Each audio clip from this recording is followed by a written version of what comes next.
10, 9, 8, 7, 6, 5, 4, 3, 2, 1.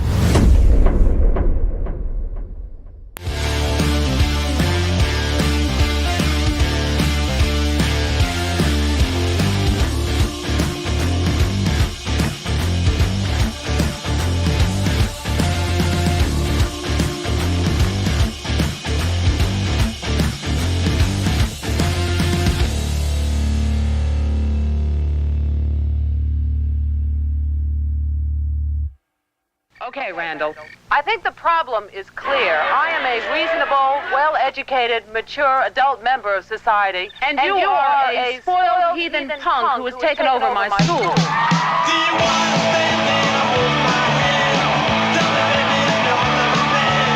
I know I can write for the Ramones. All I've got to do is get my songs to them. Look at this. Fake IDs down 50%. Test answers down 60%. I want you to crash that concert. I want Randall and Rambo brought back here immediately. This is what we think of the Ramones. We want to stop her! Come on. Hi, everybody. I'm Rick Randall, and this is Rock and Roll.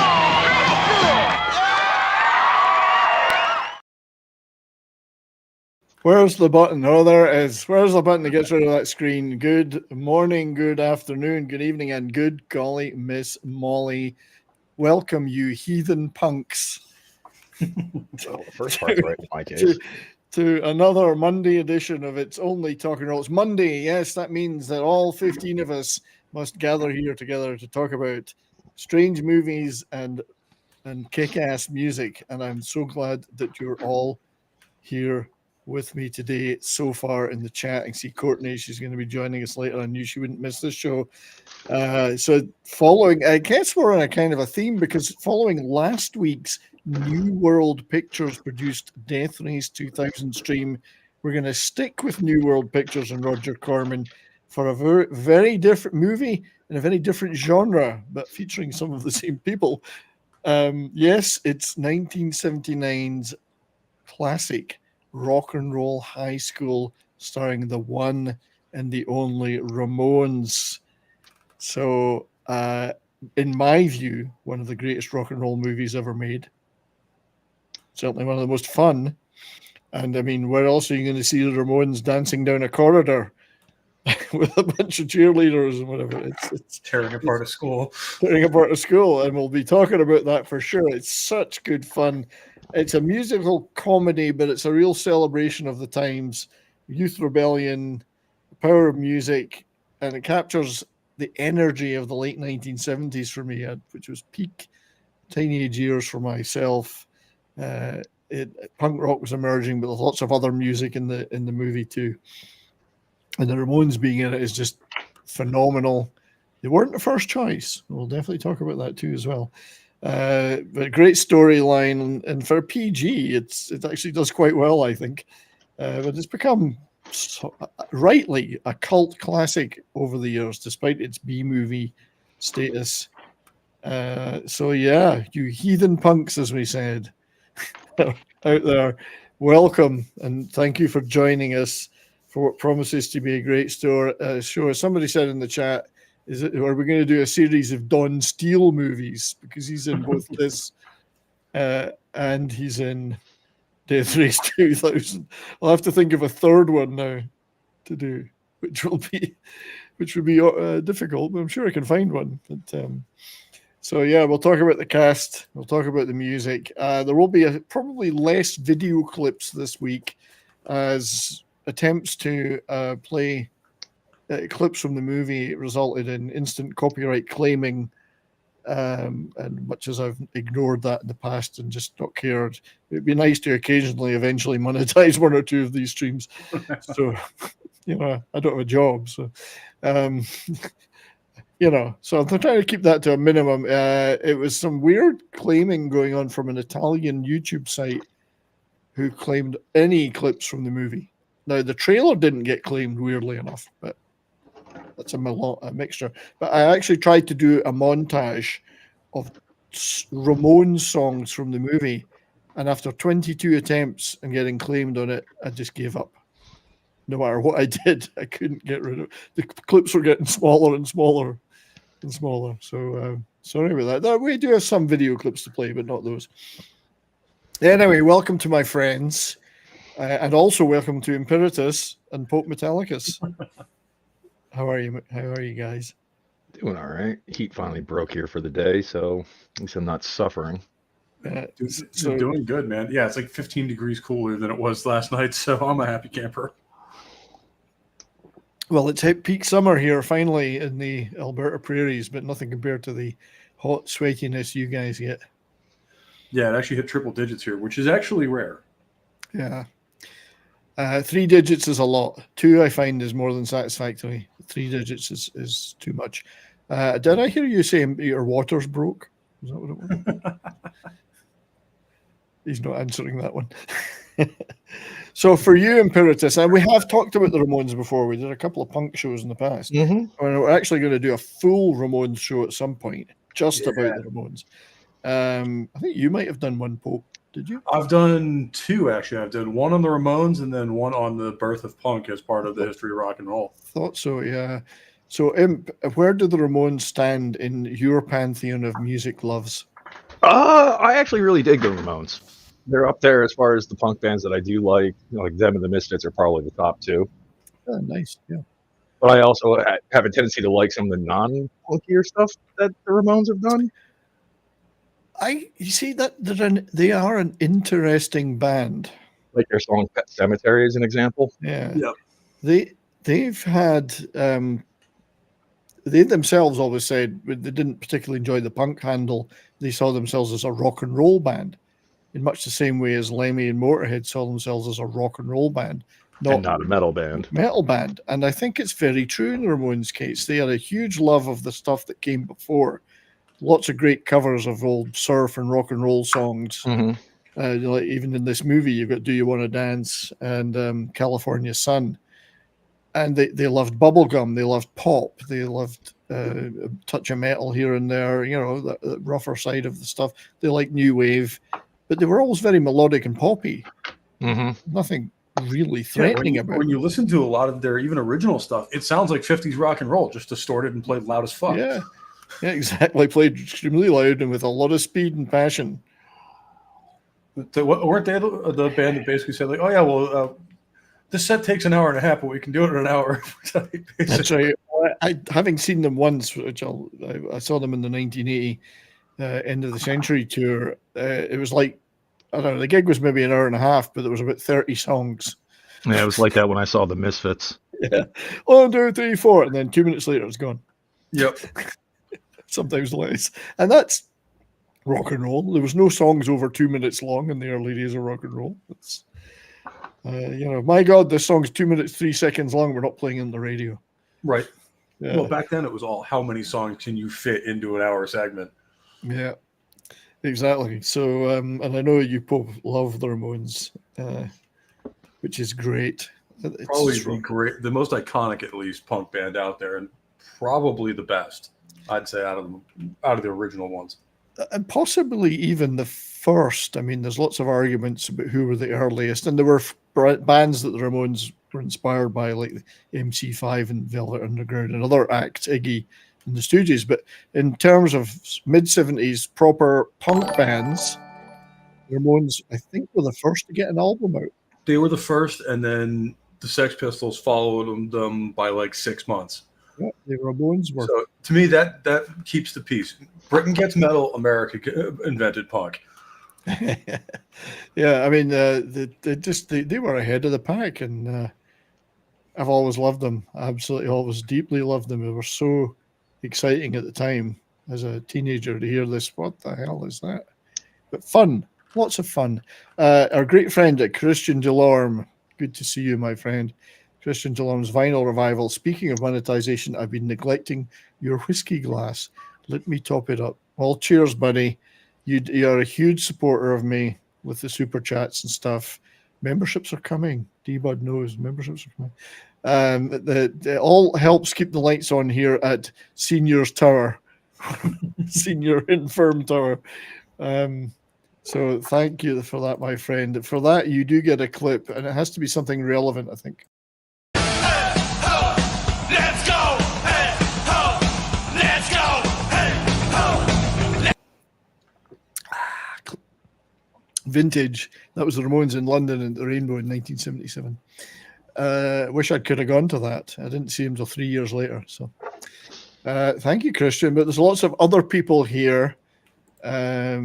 People have clearly got nothing else to do on a Monday afternoon, and I love you for being here. Thank you. The great Vince Womack is with us. And he did say, which Don Steele movie are we doing next? D-Bud Martin, my super wrench. Thank you for all your contributions to this channel, D-Bud. It means a lot to me. My introduction to the Ramones, little did I know that years later when I learned the guitar, Blitzkrieg Bop would be the first complete song I would learn to play. And it took you 1 minute, 50 seconds. I mean, it's not a grind band. Yeah, and it's exactly. It's actually, people go, "Oh, that stuff's really simple." It's actually hard to play the simple stuff. It's hard to play at that speed, certainly. Yeah. Yeah, because you don't have a lot. You've got a basic three instrument singer. There's not a lot you can do with that in a straightforward rock and roll format. So in order to make it different every song, you got to do something interesting. And they always did that, whether it was just the style of rhythms, the chopping up of the rhythm on the guitar, the drum, a lot of drum intros. There was always something different going on. It's hard to be simple. It's easy to spend years working on a track and 250 tracks, hard to be simple and good. Yeah, Gabba Gabba Hey. That's one of those things that's always impressed me about Tony Iommi from Black Sabbath is he makes them simple riffs that sound absolutely amazing every time. Yeah. Well, absolutely. It's this simple is good sometimes. I would say Mardig falls into the same category too. Okay, yeah. Yeah, they're just fast as hell. Yeah, they're just. I mean, because if you listen to it, it's like, wow, that's a scale. Can't play it at that speed. Mm-hmm. Yeah, they're playing it at like 180 plus. I go that note, that note, that note, that note. That's me. But they also do the same thing. It's very simple, but it's also really catchy if you're paying attention. Yeah, there's a sense of melody to it. And the Ramones did that. They had a great sense of melody.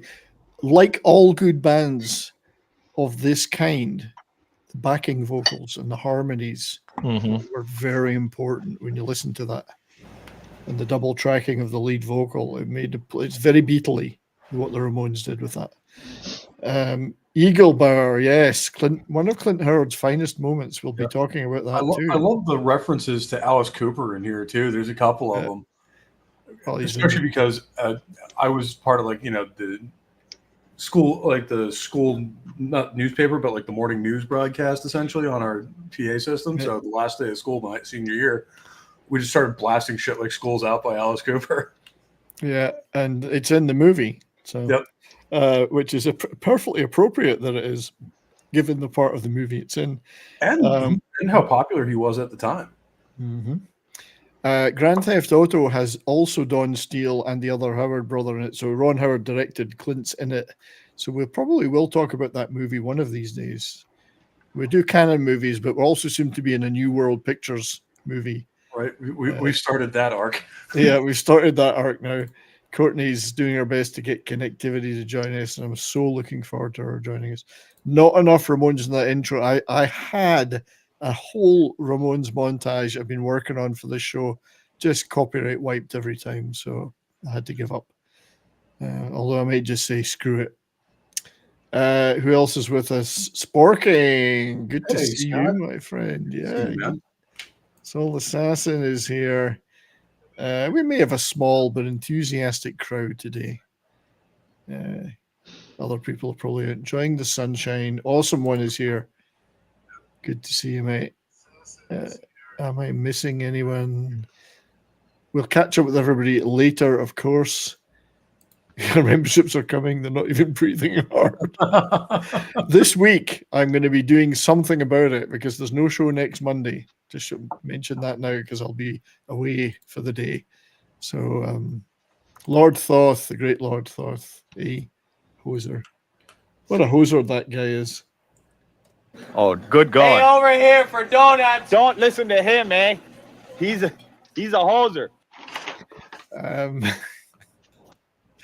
So the movie, let's talk about the movie.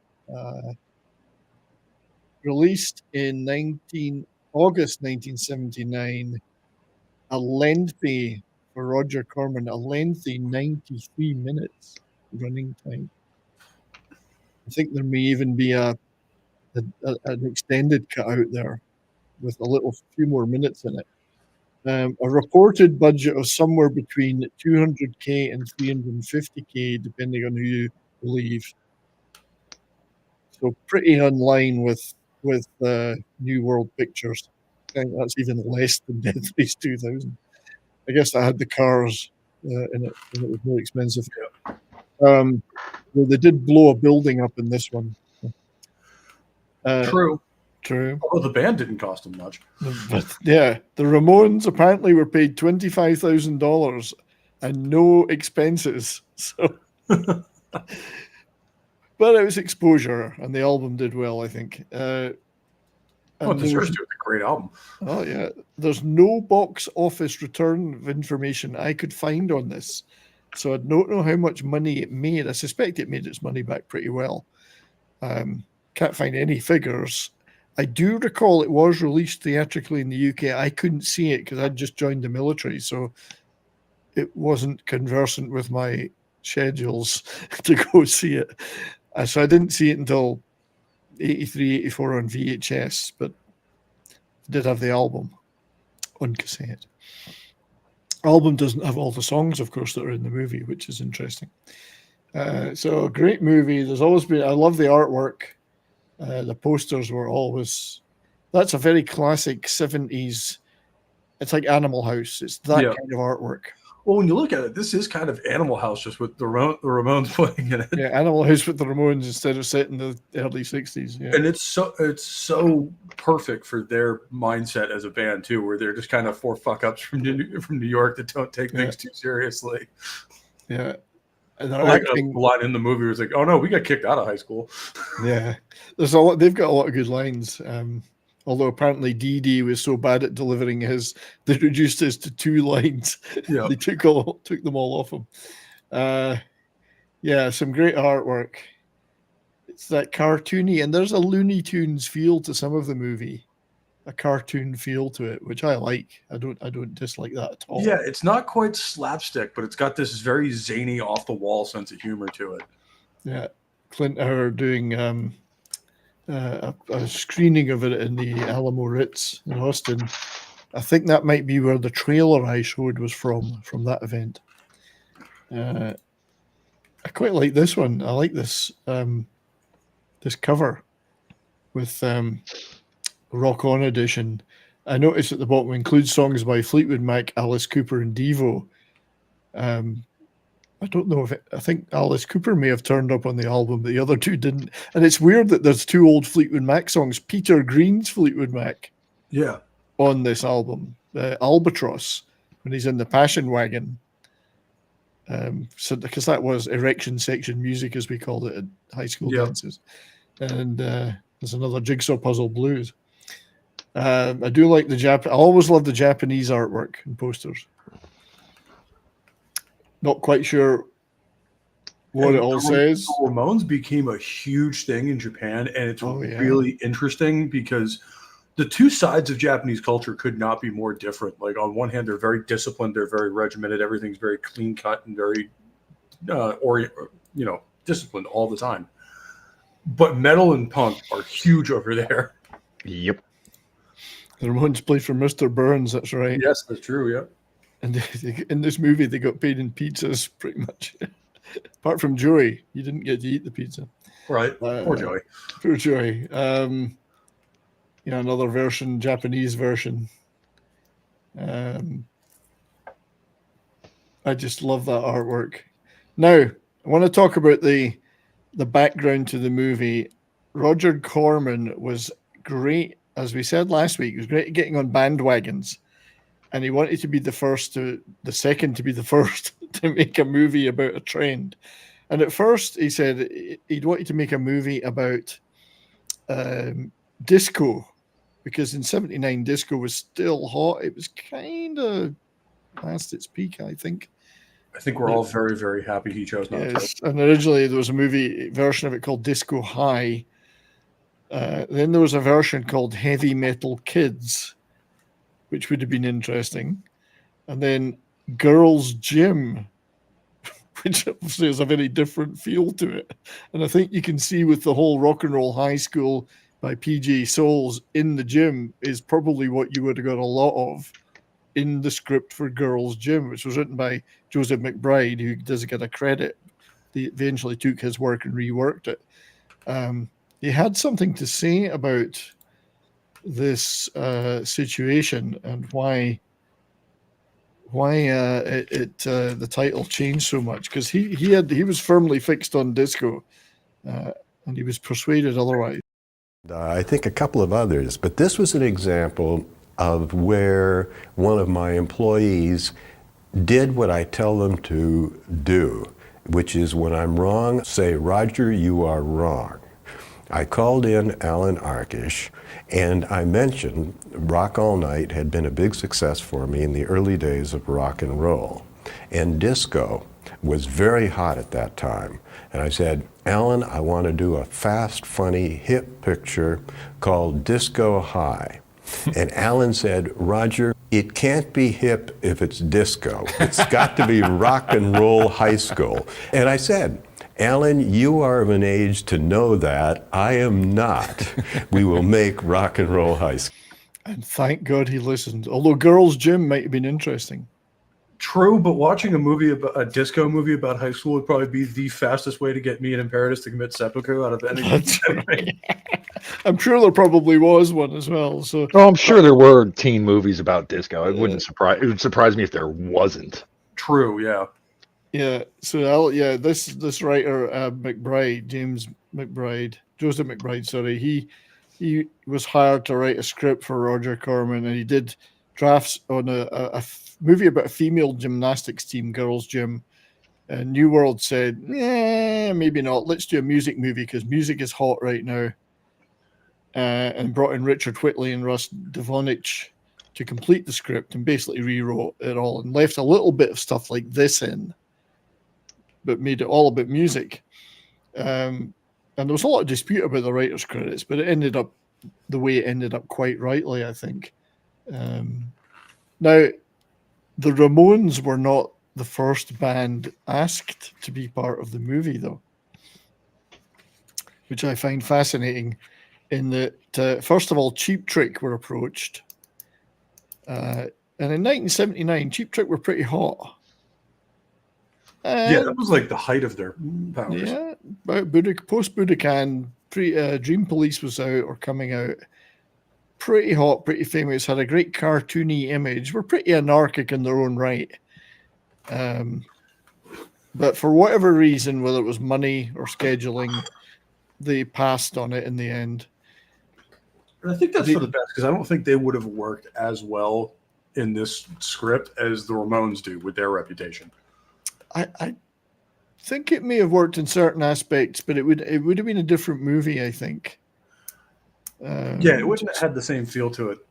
Yeah, the Ramones have got that cartoon feel, comic book feel, kind of high school dropout, burnout kind of feel to them that fits perfectly with this story. As Soul Assassin saying, as the Bee Gees haunt both popes and imps' nightmares. You are not incorrect. I have a couple of their 60s albums. There's some quite good sort of prog pop on those, but they're very different from the disco Bee Gees, of course. So another band that was another artist that was approached. Well, this, by the way, this has nothing to do with the movie, but I love this poster. This is 79 in Rockford, where Cheap Trick are from. AC/DC and Molly Hatchet supporting. I would run to see that show. I would die to see that lineup in '79. And also another guest that they're not talking about. I don't know who it would be. But just thought I'd show that. I've got my Cheap Trick t-shirt on today because I don't have a Ramones one. So, but another artist that was asked to take part and does have a track in the soundtrack was Todd Rundgren. Yep. Now, that's a more problematic choice because Todd was much more of a fantasy prog, experimental solo, but prog with Utopia, his band, did a lot of way out prog stuff, very spacey. I mean, blindingly good guitar player, great songwriter. One of my favorite albums of all time, possibly the favorite, is one of his albums called Something Anything back in 1970. It's just a masterpiece. But, was he likely to get the kids excited? Not sure. Likely.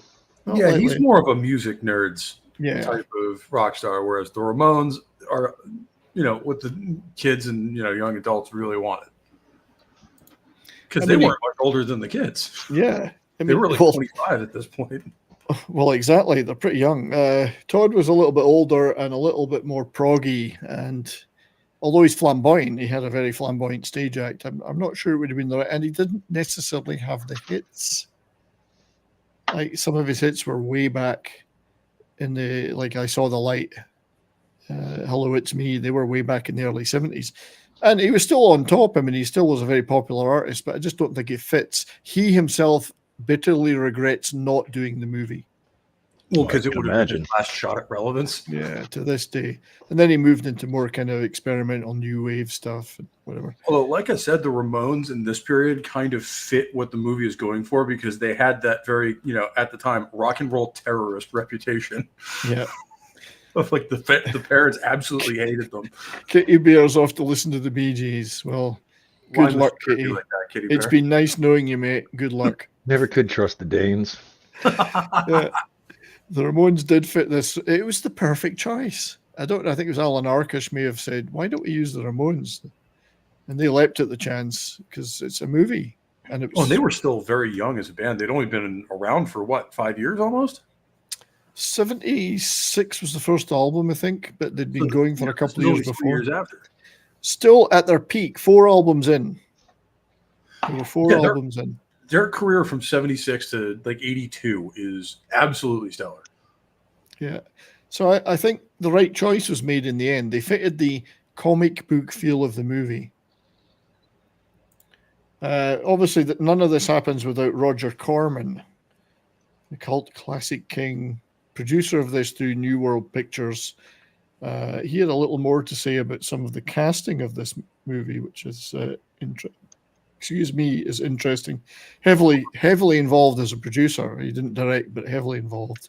If we're going down the Corman verse timeline, now Battle Beyond the Stars is one we've been threatening to do for a long, long time. That's coming. It's rising closer to the top of the list in our science fiction classics. It's not dystopian enough for me so far. True, yeah, it's a little hopeful for the 70s. So let's hear again from Roger. And of course, there's a fascinating cast in this movie because there's a lot of talented people. PJ Soles is a wonderful, wonderful lead for this film. PJ was great in it. She was like the film itself. She was fast, funny, she was good looking. I don't know if the film was good looking, but she really was wonderful in the film. And Alan Arkush directed that. I think that was Alan's first film. He had co-directed something with Joe Dante. Yes, for solo credit, I believe. And he did a great job working with PJ and with the Ramones. And then there's Paul Bartel and Mary Warnov in, I think, her greatest role. Yes, Mary was Miss Togar, yes. the evil principal of the school. A name you can't easily forget. Right. It's been years since I saw it the first time, and that name has always rung in my mind. Yeah, because he mentions Bartel and Voronov, who were in Death Race 2000, of course. Bartel directed it, and Mary Warnov was in it. We'll talk more about them later, but Corman did have, as he mentions at one point, a history in cheap exploitative rock and roll movies back in the 50s. Well, this one was Rock All Night, which I have seen once way back. with the Platters, well-known rock hellraisers, the Platters, as they star. Slightly more laid back, I think. Than, so if you're going to make a rock exploitation movie, the Platters, great as they were, I think you probably would have wanted more like Jerry Lee Lewis or Little Richard. But you got the Platters. So, and he had some success with it though. So I guess he always had in the back of his mind, music movie. Let's do another music movie. And he actually had gone for Cheap Trick and Todd, but no, it's Paul Bartel that suggested the Ramones, who was obviously in the movie as well. So he must have been a bit more in touch with the zeitgeist. But we come to the casting of the band, a band which totally made the movie with these scenes. I mean, it's a great movie without them, but with them, it's just so much better. These are things that are captured once in history. The Ramones playing as they go down a high school corridor with a bunch of people around them. It's so rock and roll. It's so and they're just not questioning any of the weird shit that's going on around them. There's no completely straight faced. Yeah, perfectly normal. Yeah, it's although for the Ramones, it probably is. I mean, they are from New York City, so true. Yeah, the end this of the is world out in California, of course. And apparently, apparently, and I don't know this as a fact, but there's a lot of books out about making this, and it's suggested that the Ramones earned a massive $25,000 for appearing in this movie, but they actually had to pay their hotel bills separately, so they did a number of gigs in Southern California while they were on the movie. Why not? Yeah, why not? Yeah, if you're going to be there anyway, you might as well play some shows. Yeah, 21-day shoot. Dee Dee Ramone got arrested for fighting with a roadie, OD'd in jail, and wound up in Cedars-Sinai Hospital with a $3,000 medical bill. Why does that not surprise me? Why does that not surprise me? How do you OD in jail in the 70s? Yeah, I mean, that stuff would have been shit in there. But yeah.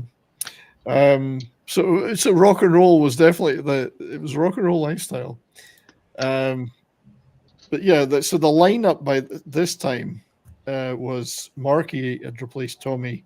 So it was Johnny, Dee Dee, Marky, and Joey. They already had 4 great albums under their belt of this group, and sadly, only Marky is still with us. Yeah, unfortunately, none of the original lineup are still around. Yeah, it's very sad that, and it's quite some time ago they passed, like early 2000s. Joey and yeah, wasn't it like 2007 or so? I think 2002, 2004, something like that. And I thought it was later than that, but it could have been later. But yeah, only Marky's still with us of this lineup. Even Tommy, I think, is gone, the original drummer. So. And it's incredible to me, like, you know, you would never see this band today, especially due to the personalities in that band. Oh, Joey and Johnny, not alike. But it had, I mean, you can see it in the movie. Johnny's standing there wearing a U.S. Marines t-shirt, which you would never see a punk band doing now. Yeah, Johnny was a real, let's be honest, he was a conservative. He was. Joey was a far left liberal. And neither one of them were ashamed of what they were and just worked it out. They worked it out so that the band would continue to play, even if they didn't socialize, because it was important to both of them, the band. I just love we'll talk about the Ramones in a complete show, obviously, one day. I love the fact that they got their name from Paul McCartney. Yeah. Paul Ramone, one of Paul McCartney's aliases in the early Beatles days. And they liked that name, Ramone, so they called themselves the Ramones. So that's kind of neat. And Paul McCartney has a track in the movie. Oh, that's right. Yeah, he does. Yes. It's played twice. It's actually a song that he wrote for the movie Heaven Can Wait. And it didn't get used, so it ended up here. They play it at the very beginning, and then they play it again before Eagle Bauer starts to do the seduction training. Which is just great and stuff. He's one of the best characters in this whole movie of just like the shyster businessman, and he's still in high school. That's right. I think the McCartney song was "Have We Met Somewhere Before," 1978. written for Heaven Can Wait. So Macca gets a look in the soundtrack. But scenes like this, the Ramones, about which band turns up to a gig playing out in the back of the car and then walking down the street playing. My personal favorite is the guy drumming with no set. Well, and you can hear the clicks. Yeah, you can hear the ticks. It's like, wait a minute. He's the only one playing live because you can hear. It's just so cool. They turn up in the vehicle, they get out, and they walk up playing. It's not She's the One. What were they playing? What's the track at this point? I just want to have something to do. I think it is. I just want to have something to do. Yeah. Yeah. Tonight. But it's such a great scene. Part of my favorite stuff in the movie was that those scenes like that. Well, and so their choices for some of the songs they were playing are just some of my favorites from the band in general. Like they opened the movie with my favorite Ramones song of all time. Sheen is a punk rocker, yeah. Played over the PA, the school PA. We'll look at the stills later, but that's it's every bit of it is a fun movie. Whilst there are some tropes and cliches in it, it actually does some things I don't think most teen rebellion movies in high schools do. There's some different stuff as well, so it doesn't quite fit the expectations. But this is them playing in San Francisco around about that period, probably earning some cash for their hotel bill. Yeah.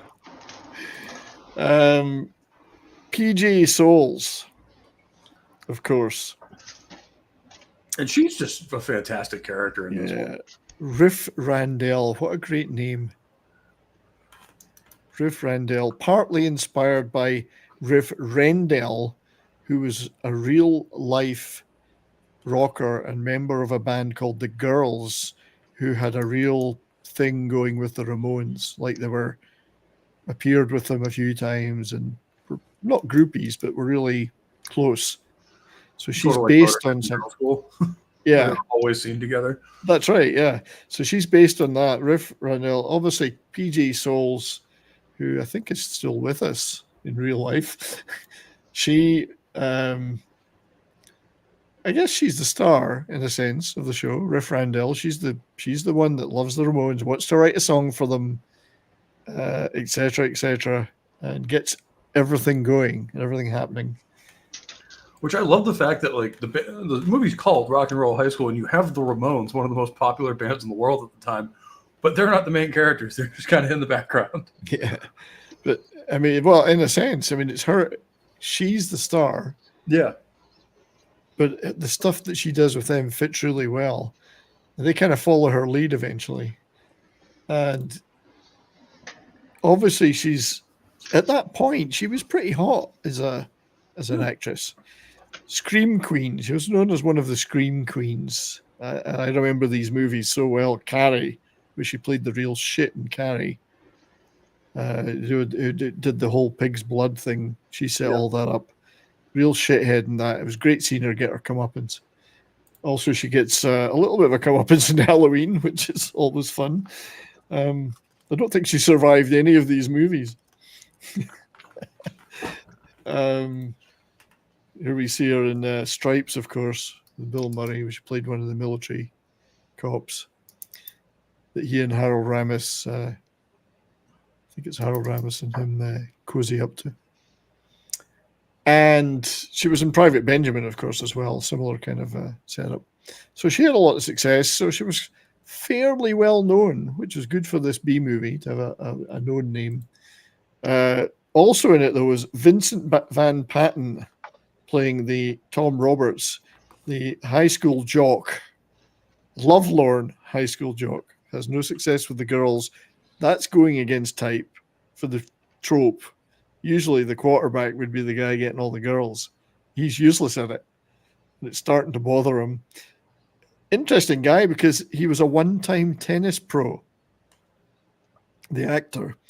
He's possibly the only person to have beaten John McEnroe in a professional game and had a recurring role in Baywatch. So I find that quite amusing. He's got a lot to brag about there. And he's he does a lot of poker commentary on the WTP. and plays, as well as doing a lot of other TV work and soaps and stuff.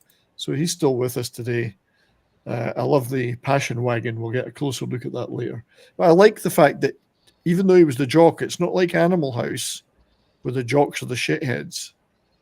He's actually a nice guy, and he's not like good with the girls or any of that. So it's a nice little twist. And then, of course, we have possibly the most outrageous character, memorable character in the movie, Eagle Bauer, played by Clint Howard. It's funny, I was watching the movie again earlier today. My wife comes down the stairs and goes, "Oh, look, that's Clint Howard." So even she knew who it was. Well, he's been in everything. He's been in everything. I mean, all Roger Corman movies, he's been in a lot of those, including the ones his brother directed. Eagle Bauer is such a great character, though. I mean, he's got an office set up in the school. He's an entrepreneur, a life coach, a hustler, and an entrepreneur. Obviously, brother of Ron, cult, and so many cult TV things and legendary stuff that he's been in. I mean, there's so many. Here he is as a kid, of course, in the first role I think any of us might have seen him in as a kid. When we were children, I know I did. I wouldn't have known until years later who it was. Corbinite Maneuver, Balok. Although he had appeared, his first ever appearance was 2 years old in the Andy Griffith Show with his brother. So, absolute movie and TV veteran. Appeared in Grand Theft Auto, Roger Corman produced Ron Howard movie. And then he's been in so much stuff. Just Apollo 13, ton of other things. Yeah. People in the chat are mentioning a few things. Gentle Ben, Deep Space Nine. Pretty much every movie Ron Howard directs, he's in somehow. Yeah. So, but I think it's a case to be made that Eagle Bauer is his greatest ever role. I wouldn't argue with that. I would not argue with that. Another star with a lot of Roger Corman connections, including Death Race 2000, Mary Warden of Calamity Jane. She plays the dried-up, joyless principal, Evelyn Togar, who hates rock and roll. Well, she actually hates everything. What a great villain, too. She is just irredeemable, like cartoonishly evil. Oh, God, yeah. And what's amusing about it is that given her past, she was probably the most rock and roll and rebellious person in this movie. Yeah. She working with the Velvet Underground and Andy Warhol and all the stuff they did. And that she was one of the girls with the whips that used to perform behind the Velvet Underground. She's probably more rock and roll than any of these people. And she's playing this stiff upper lip, whatever. Right. And knowing her background personally, she was probably like freaking out when she figured out the Ramones were going to be there. Yeah. She probably loved it. Yeah. She's probably pretty rock and roll badass. Calamity Jane, of course, we saw last week. I can just imagine, like, the having to act and keep a straight face and play the part, and then after the scene's over, she's just like, "Oh my god, I have all your albums. I love you guys." Oh, probably. And apparently, there was a good atmosphere on set, according to Roger Corman. In fact, I've got a clip about that. We'll play a couple of clips in a minute when I've talked about Paul Bartel.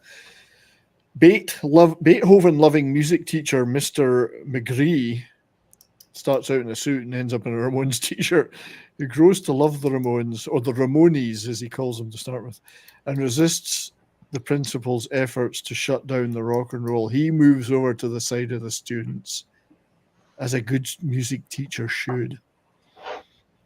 But actor, writer, director, passed away in the year 2000. Director of Death Race 2000, of course, which we did last week. Appeared in 17 movies with Mary Wardenov over the years, including this 1982 black comedy Eating Raoul, where he and Mary are a married couple who need money for their restaurant and basically kill all the rich clients to get the money, which I've seen once and it was pretty good, I have to say. It's a black comedy and it's pretty funny. Some of those can go really, really hard and be absolutely fantastic, and other ones are just kind of Yeah. This one did go pretty hard, I have to say. He directed and starred in this one. So him and Mary, a lot of movies together. So let's just play a couple more of our wonderful Roger Corman clips where he's talking to Leonard Maltin about the movie. I think we played the one about the cast already. This is one about the spirit on the set. I'm a believer in the spirit on the set. If it's a comedy and I walk on the set and I see everybody kind of standing around working hard and not saying anything, I figure this isn't going to be a very funny picture. But if the crew is laughing and telling jokes and the director and the cameraman and the actor and everybody's laughing, I think that spirit comes over onto the picture. Yeah, so it sounds to me like this had a very good atmosphere on set. People were having a lot of fun. There is a couple of books out about it. I haven't read them, but it doesn't seem to me like there's anything. Maybe the Ramones hoped for a bit more support in the expenses, but otherwise it's a pretty good, fun set, and they set it up really well. Let's have another one of those clips from Roger Corman where he talks about the climactic scenes of the movie. What is it about this film that you think makes it work so well? It's unlikely ingredients coming together. It's the anarchy of the film. The fact that it is so wild, and the fact that the students act out every teenager's ultimate dream. They take over the high school and finally they blow it up in the last scene. Was that a subject of some controversy during the script phase? It was of no controversy to us. We said right from the beginning, this is a great idea. My only statement was, how much will the miniature cost to blow up the high school? When it went into theaters, we did get a few comments that this was not the best moral message to give out to young America. Yes. That's funny that he was interested in how much it was going to cost. Roger Corman. Can we do it for less? Yeah, Hale, TZ, Burton, Hair Tree, Tree Goblin HD. Time, yeah, Courtney will be here. She always has some logistics and connectivity issues on a Monday. Unfortunately, given that's the time we do the show. And I'm very much a misogynist, so I'm not moving it for Courtney. Just kidding. I would do anything for Courtney. She's but lovely. I won't do that. But I won't do that. That's right. But I won't do that. So the rest of the cast, before we get into some of the stills from the movie, and we have Day Young, D-A-Y, D Young, D I guess it's pronounced, not Day, D Young, Kate Rambeau, smart but not stuck up, and has the hots for Tom Roberts and becomes Riff's friend. Again, they played against type here, because typically in these movies, she would be the stuck-up, snobby, science, whatever. She isn't. She's a lovely girl. She's got the hots for Tom. He doesn't know it. He's got the hots for Riff, but she becomes friends with Riff, and it helps her with her efforts to get to the gigs and so on. So, I mean, they could have set up a thing there. They were against each other. No. Very few of the students are, well, apart from the guys who are the hall monitor types, are against what's going on, which is great. There's none of those. I love the portrayal of the hall monitors here too. It's like the sniveling little jackboots that they are. They're great. We'll get to those guys for sure. We'll talk about them in the stills when we see them. But she is the egghead. She's pretty brainy.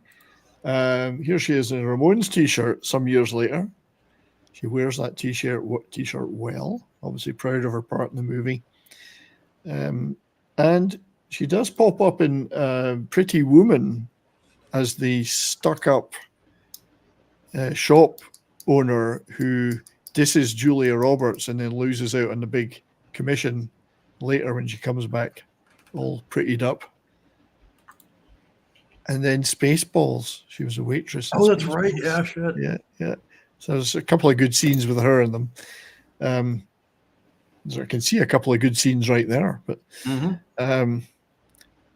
but while we talk about that, we'll welcome our dear friend, Courtney. How are you? Hi. You made it. I'm trying to figure out my sound. Give me one moment. It's still not Let's working. take a look at you. What are you doing? Nice, I'm like a crazy person. I'm sweating. I'm hearing you out of the laptop. Well, we'll let you get that sorted out. I'm glad you're here, lass. Hi, everyone. We'll have lots of opportunities to chat to you about the Ramones when we get into the stills. Because I know, like all of us, you have an deep and abiding love of the Ramones, and their contribution to this movie is outstanding. We'll just flip through the cast. So that was Day Young. Then we have, for the second week in a row, Don Steele, the real Don Steele, playing DJ Screaming Steve Stevens. I don't think I hear him screaming once, though. So that's well, that's the joke, isn't it? That's the joke, yeah. Who's chats up the girls, quite obviously. Runs a competition where they win the free tickets, all that stuff, and he's in with a band. Here he was last week, of course, playing the race announcer in Death Race 2000. He's really good at playing like those kind of slimy characters. Like, He is, yeah. I'm a real DJ. As we said last week, you can hear him in Once Upon a Time in Hollywood in the Brad Pitt's car on the radio. Another guy that got a role in it, small roles, Dick Miller, veteran character actor who was in multiple Roger Corman movies, and then movies that were directed by Corman alumni, such as James Cameron. So he pops up in Terminator, Joe Dante movies, so on and so on. Mentor, he's just in so much stuff over the years, and I think he might even get a look in some of the other movies we've talked about. But veteran character actor, he plays in this one the cop at the end who says "ugly, ugly people." Talking about this, he's one of those guys that you would never know his name because he's never a star, but he's in everything. Yeah, Soul Assassin's making a Spaceballs reference. Always get the soup, not the special, when eating at a diner. Very true. That's right. So Dick Miller gets a job, and he was a big pal of Roger Corman's and a lot of that stuff. Here he is in Gremlins. Oh yeah, that's right. He's the dad. Yeah, he's in Gremlins. He's in a lot of stuff, a lot of great stuff. One of these guys you recognize, but you would never necessarily know his name. But always got work. Here he is in The Terminator. He's the one on the right, by the way. I just love it when I find these little clips of these guys. That scene is how I know that people that made this movie have never bought a gun in their lives. Yeah. Well, it's James Cameron. Yeah, but it's just like, I'm just going to load this shotgun in the front of the owner. Yeah, that's ever going to happen. It's going to work. Yeah. Moving on to some of the director of the movie was on the left here, Alan Arkush. Here he is with PJ Souls. How freaking tall is he? He's taller than Joey. I know, he's pretty tall. Joey's like 6'4", something like that. Yeah, he directed them. He could be standing on something, I guess. He directed the movie, but he did get a bit burnt out, apparently, directing this due to Roger Corman's famous "this movie's got to be done in 21 days" type thing. So Joe Dante has a credit as a director as well on it. They had done that before, the two of them. I think they were fairly good friends. He stepped in to direct some bits and pieces to help out. Interesting guy, because he was mentored by Martin Scorsese at film school. And he actually worked, his first job was working at the Fillmore East in the late 60s. And so he worked on all the light stuff, light shows and roadieing for The Who, The Grateful Dead, all the bands that played at the Fillmore East. So he got to see all those gigs, meet all the bands, took part in putting the stage shows together. And a hell of an experience to have, one of the most famous rock venues in history. So can't say fairer than that, can you? He also directed the Death Sport, another one of Roger Corman's great movies, which David Carradine again. Yeah, which was also written by Richard Whiteley, who co-wrote Rock and Roll High School. Now, apparently, the motorcycle that the hall monitors ride in Rock and Roll High School is from this movie. Is it? Yeah, it's a prop from this movie. So the one where they ride to the gig through the streets and then take it into the gig, it came from this movie. So, which I think is hilarious.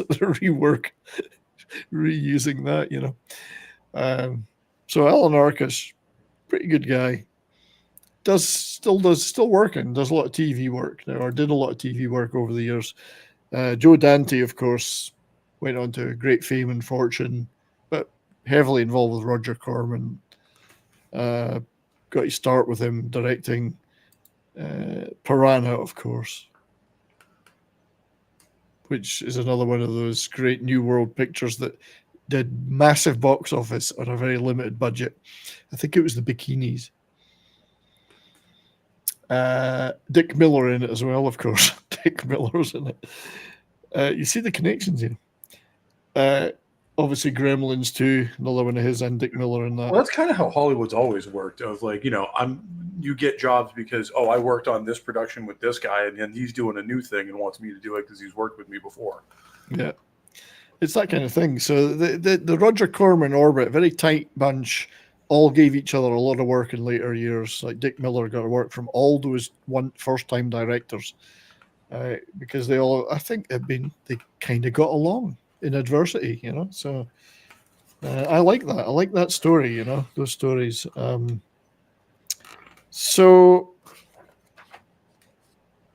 not a lot more of this before we start showing some slides, but like all of these movies, it's like Death Race 2000. There's a lot of low budget, but a lot of very talented people behind the scenes. We talked about some of the writers, but also the director of photography was a guy called Dean Cundy, who went on to have a major league career in Hollywood with movies like The Thing. Here he is on the set of The Thing, Escape from New York, Back to the Future, Jurassic Park, Halloween, many, many, many more. This guy's been on a lot of major movies. So even though it was early in his career, you know you're going to get a well-filmed movie despite the budget, which I think is great, you know. It's B-movie, but it's not bad looking. So I do like this picture. The set of The Thing. It's neat. Was the bikini budget in Piranha tight? Well, sacrifices had to be made. But I guess I don't know if this is my last image of that particular set, but we'll probably talk a little bit about the music too then, I think. So Courtney's back. She's back. Hello, Courtney. Can you hear me? What Can you hear me? Oh yeah, we can hear you. So obviously you've missed out on a lot of the talk about the cast, whatever, and it's just not a show necessarily about the Ramones. We've talked about it before, and we're going to do a whole Ramones show one of these days. What do the Ramones mean to you? To me? Yeah. The Ramones were the fun part of they're the fun part of punk. They're like fun punk rock. They were a huge part of my high school years and my early 20s. I got to see them twice, both times on their farewell tour. I got to meet Dee Dee a little bit before he died, actually, in a very small club randomly. And every song they have is good. Yeah, I can't really put one out that's not at least listenable. Yeah, and they just, when they're on, they just, I don't know, they make me want to dance, and they're just happy and fun. And yeah. And I could easily see Courtney being Riff Randall in high school. I could. Oh, absolutely. Yeah. I want it to be that way. Yeah. Did you, when did you first see this movie? I was probably 5th or 6th grade, I would say. Yeah. What 5th was your grade, maybe thoughts? from 1989. Yeah. It What came did you out in think? the 70s, I think, Yeah, right? 79. 79. 79. Yeah. What did you think when you saw it? I thought it was so much fun. Yeah. And I don't know. I'm one of those people that would like I still do it. When I was a little girl, I'd sing along and like dance along and try and, be in the movie or whatever. I don't necessarily do that part now, but fun is the word that gets used a lot, and I would agree. It's a fun movie. They're just so up, the movie, exactly. It's just like, it makes you want to like have gone to that school. Yeah, and the fact that the performances by the Ramones in it are so good, even when they're miming. But the montage that they do, of all the stuff at the live gig, it's brilliant. It's brilliant material. It's just so much fun. The other like I thing said, they're so deadpan about everything too. Like it's completely normal. Yeah. And the other thing about this movie is like they had the principal, and it was just so well, like, I don't know, it was just played so well, like, the evil. Oh, she's great. But there was one thing that helped New World a lot was there was a tie-in soundtrack on Sire and Warner Brothers. Sire being the Ramones label, distributed by Warner Brothers, which did extremely well. Again, I can't seem to find any sales figures, but I seem to recall it did pretty well.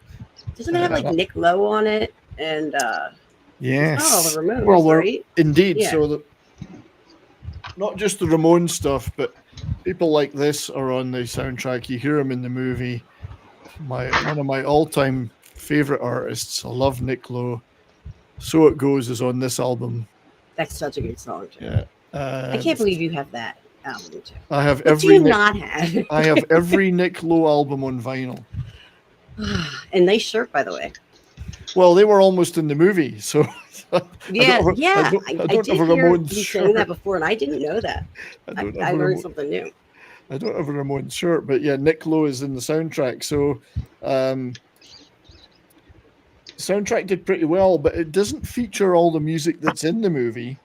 It's hard to see on here. I know there was only certain tracks made it. So the title track, "I Want You Around," they had this kind of cover of "Come On, Let's Go" with the Paley Brothers. I don't recall. I'm not sure who the Paley Brothers were, but they do have the medley, the live medley, which is brilliant. And then so It Goes, Nick Lowe. They had some Brian Eno stuff, which didn't. One or two of those tracks made this album. Rock and Roll High School, sung by PJ Souls. Devo, Teenage Depression, Eddie and the Hot Rods, a favorite band of mine at the time. Saw them live really? once. Yeah, saw them live. You saw them live? Oh yeah. Lucky you. I loved Eddie and the Hot Rods. Smoking in the Boys' Room, which was perfect for the scene it was used in. Oh yeah, it's like it was written for that. It was School Days.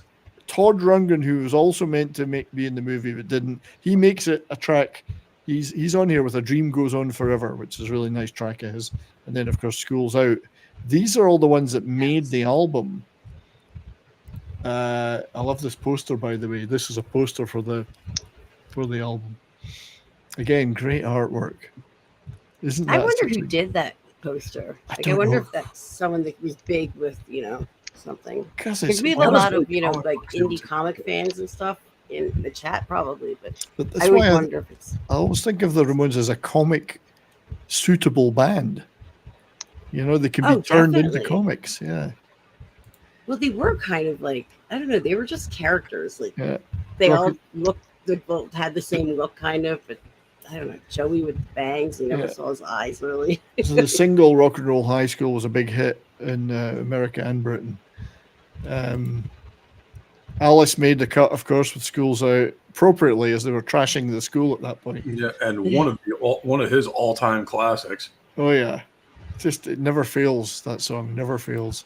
Brian Eno did a lot of stuff on the soundtrack, various tracks at certain points, more instrumental, of course. What an egghead. Is he wearing a beret? He is. This is one of the more conservative looks he had at the time. With all the electronic keyboard and everything, it's like almost like you just want to hear in the background. Just, nerds. He's got like a mini Moog or something. I don't know what it is. Brownsville Station, smoking in the boys' room. I love their look. Look at the guy's glasses. They're just amazing. Chuck Berry's School Days, which is played, I think, when Riff's in the setting up her stuff to wait for the tickets. She's setting her deck chair up. That's what play their School Days, because she's cutting school, so it's very appropriate. Devo have got a track on there, who were also considered as a band to be in the movie, but they felt their image was just too eclectic. They wanted something a bit more fun, like the Ramones, you know. Yeah, they would have been a little too weird for this one. Experiment. It would have been too experimental. It would have been cool as almost like a cameo type thing. Cameo, yeah. Eddie and the Hot Rods, of course, great British new wave band. They're so cool. What would have been great is like have Devo like on stage, like opening, and then like have the Ramones kick them off. That would be fun. This is our movie. Get your own. That's right. Davina is here. Hi, Davina. Yeah, Nick Lowe for many years worked with the Rockpile guys like Dave Edmunds, but fun fact, Rockpile only ever made one LP together, but they played on all their own albums as a band. So it's the weirdest thing. I love Nick Lowe though. I'm gonna do a whole show about Nick Lowe eventually. He's a genius. Huey Lewis and the News are in there. Really? Believe it or not, they have a track playing in the background somewhere, and it's I didn't realize that at first, but it's called Who Cares? And if you go look up Who Cares on YouTube and listen to it, it kicks ass. Yeah, I know the song, but I didn't hear it from here. Courtney? I was saying this band, like Huey Lewis, oh my God, Huey Lewis and the News, it's like they epitomize 80s kind of to me, but they seem so weird to be in this movie. Well, they were heavily into the new wave scene. Big friends of Elvis Costello. They played as the band on his first album. A lot of the harmonica stuff on various new wave albums is played by Huey Lewis. He was big pals with Thin Lizzy as well.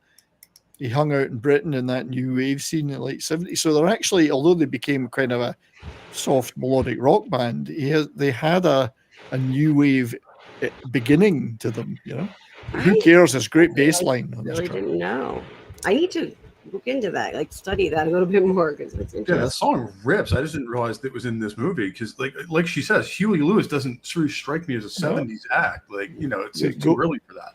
Yeah, go back and listen to the very early stuff and look out for sessions he played on, his band played on for new wave guys. They were quite the fixture on that scene. Oh, sorry to interrupt, but Davina wrote a comment saying, speaking of new wave, I was just watching the 83 film Valley Girl with Nicolas Cage. Valley Girl. That's great. Nicolas Cage. Nice film. Yeah, Nick Lowe, great album. And So It Goes it features on the thing. I just love this guy. Dearly love him. It's a treasure, English treasure. He should be preserved in amber for future generations.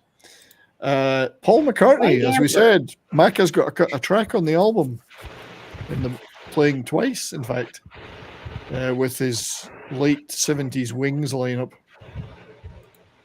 Then there's these guys, the Paley brothers, who worked with the Ramones on Come On, Let's Go, the cover of that. I don't know anything about them. Where do they come from? Davina might tell us, but I know nothing about them. I like the is that Japanese? It's a Japanese single, of Come On, Let's Go, which is in the movie.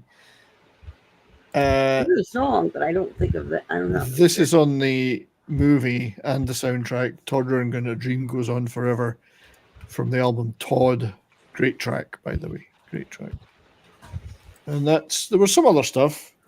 That's not everything, but some of it made the album, some didn't, but there's a lot of stuff playing in the background on the in the movie that's not on the album. So, well, that's one thing I've always liked with this movie is they don't hit you over the head with a lot of it. They just kind of put stuff in the background and see who notices. Yes, and you kind of hear it, like the Paul McCartney ones are playing. The song plays twice at various points. It's a time capsule. And it's not. They didn't say we're just going to play new wave stuff. They had a couple of older things there and a couple of different things. So, right. So let's start showing some of the. We'll go through as we do the movie stills, and we'll talk about anything we want as we're going through that. Let me find that for you, because there's lots to talk about. I can't play any of the music from the movie, unfortunately. I just got hammered every time. So. Oh, 70s. Did you see? I don't know why I just called you that, but did you see what Davina wrote about? So the Paley brothers. The track was recorded while Ramones lead singer Joey Ramone was ill. Because it's clear the Ramones in the background playing, but it's these two guys singing. Yeah. Interesting. Thank you. I still don't know anything about them, but and then. Yeah, the movie was made with Markey. Tommy had left to do production and stuff. So the opening stuff, this will probably flip through pretty quick, but actually, there's some really neat stuff. You've got the guy standing at the "You Are Here" thing, showing the map of the school with a cross on it. He looks down, and there is an actual cross on the ground, which is so cute. This is where the Paul McCartney track is playing behind him. But that's when you get introduced to this. The eggheads, as it were, the jock and the egghead. And he went on to a lot of 80s movies afterwards. Yeah, I like the fact that they were, and she's sweet on him, but he's not good with the girls. And I like that he's actually a bit of a nerd, even though he's a jock. Yeah, they did do the stereotypical. Yeah, I like that. It was nice. Now, this is great. They're passing. The principal's going to become her now. You see the old one, he's in a wheelchair and they're feeding him porridge. He can barely move. I wouldn't say anything about that, but she's talking about all this, Durmenstrang, it's not this. She reads out the note from her. That's not the note she was meant to read. It's not about the luscious fatties wrapped around. She does kind of remind me of Frau Blucher from She does too. And she's got a little hall monitors, a little perfect little minions. I love it. They're feeding this case. He should have retired 10 years ago. I would think Matthew Broderick for a second, but I can't see. Well, you never know. I know it's not him. And then we meet McGree, Professor McGree, Mr. McGree, the music teacher, and because he's dressed conservatively, he's into Beethoven, and Beethoven rocked, by the way. But he's talking about the Fifth Symphony, and they're all sitting there like this. And he's going to play them, and only now does he realize the record player isn't there. And it never, clicked with me before, but there's a lot of references to this movie in Fast Times at Ridgemont High now that I remember it. That's so funny that you say that, because I was just talking to someone the other day and I compared this movie to it. Just like, kind of the feel of like. Similar feel. Absolutely. There's a similar feel. I like this because she's using this Pioneer deck, and I'm pretty sure that's the one I owned. Oh, that's cool. Yeah, I'm pretty sure that's the record player I had. A lot of people had Pioneer record decks in those days. So. And she's got the record player, and she's playing. She's wired the stool PA in. And here Sheena is a punk rocker. Mm-hmm. A punk rocker. Sheena. So catchy. It's such a great opening. Everyone's partying. You want to get up and dance. They made it look so much fun. Yep. Absolutely. Imagine if you were at school and everyone was just rocking out like that. Although I do have to say, the most unrealistic thing in this movie is that there's actual girls at Ramones shows. Or quick shows in general. Apparently, one of the germs is in the front row at the gig in the club. Oh. I can't remember which one. I've got it written down. Crash? Darby Crash. It's Darby Crash. Yeah, she's in the crowd. She's in the crowd. Yeah. Darby's a boy. I thought Darby Crash was a girl in the germs. Yeah, wait, I'm sorry. Hold on. I'm so sorry. I'm not the germs were all girls, weren't they? I might be wrong. No. The The germs were not all girls.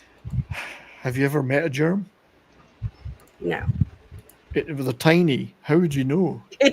I've met a lot of them. That's how I got chronically ill and crazy too. Togar and Hansel and Gretel were the inspiration for Principal Musso and Frank Lemmer and Parker Lewis Can't Lose. Probably very, very possibly. But Hansel and Gretel, I think, is great names for the Hallmarkers. So great start though with the Sheen as a punk rocker, and then Togar is not very happy about all this. So she storms out looking for what's going on. And there's Hansel and Gretel. Okay. May I for a moment? Because we were talking about the germs. And I did know this before. So yes, there's one female in the band, Lorna Doom.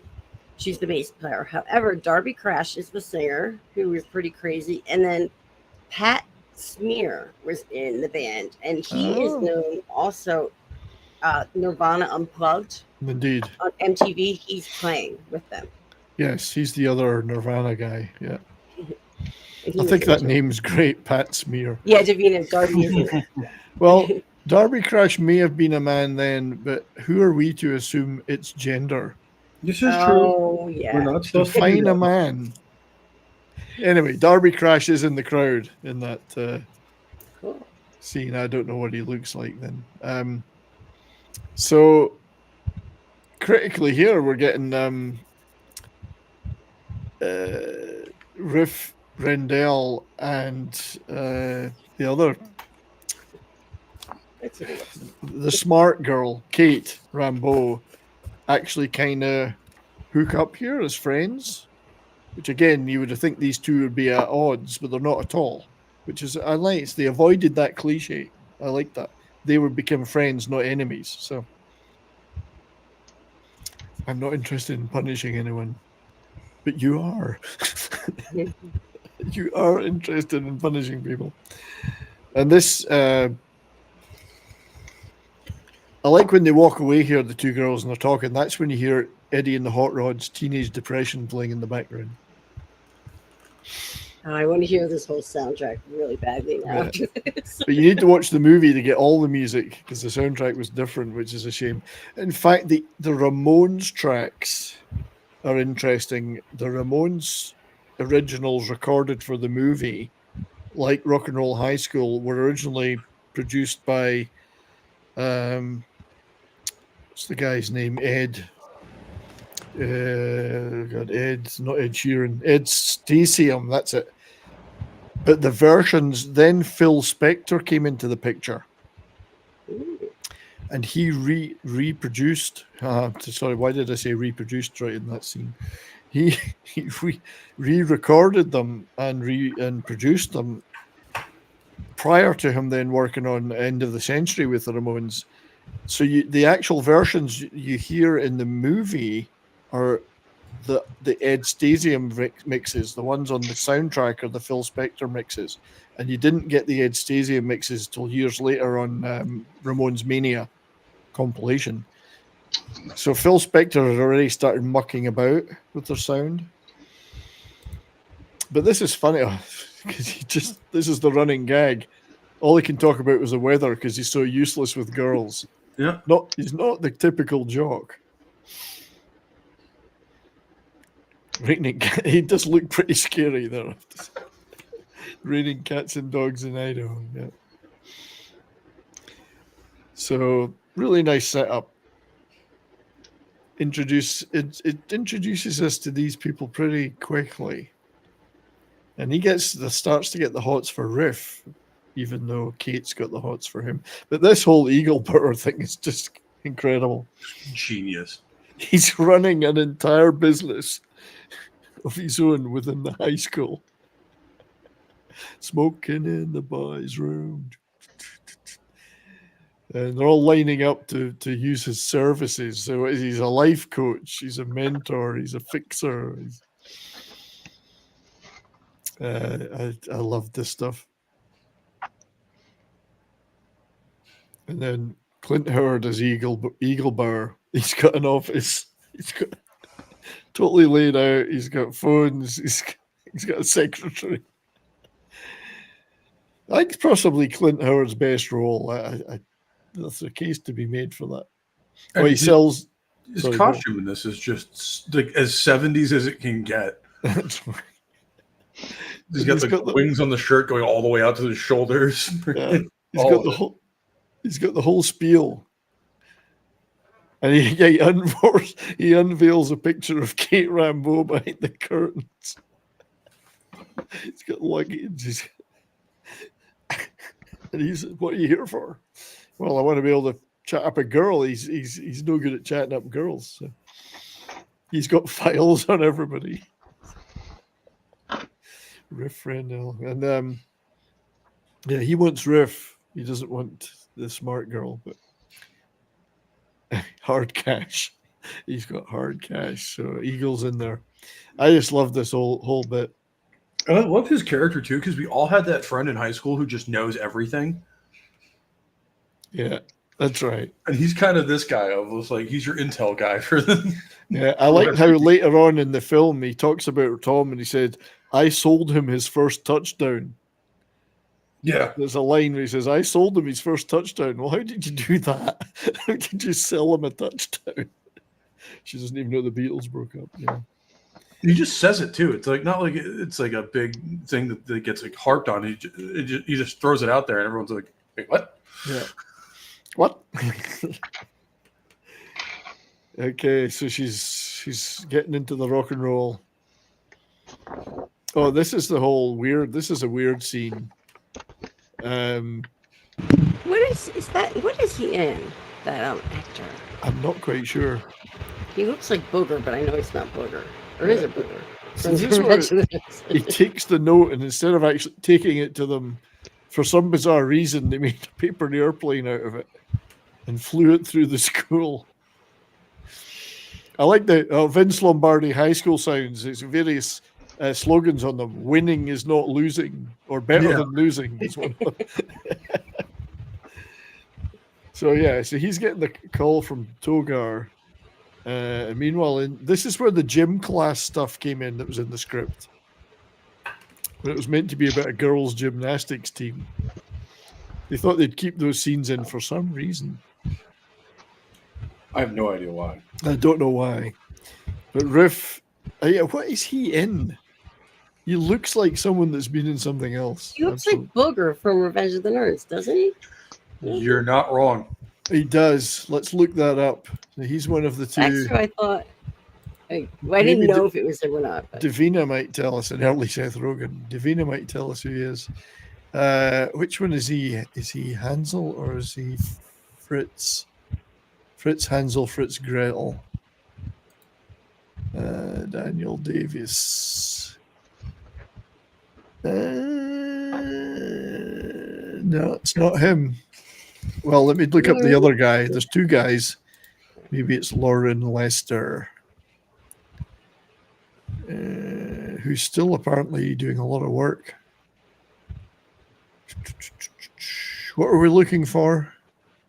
That guy's name, and if he was in Revenge of the Nerds. Revenge of the Nerds. God, he's done a lot of work. She's here, otherwise we would never remember. He did look familiar. He does look familiar, and he's got a lot of work,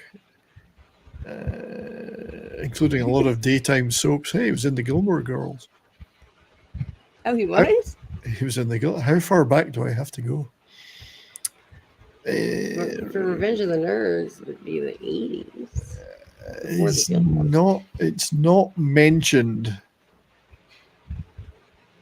in his.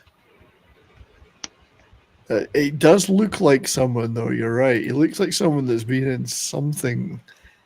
It's so familiar. Yeah. Oh, he was in The Facts of Life.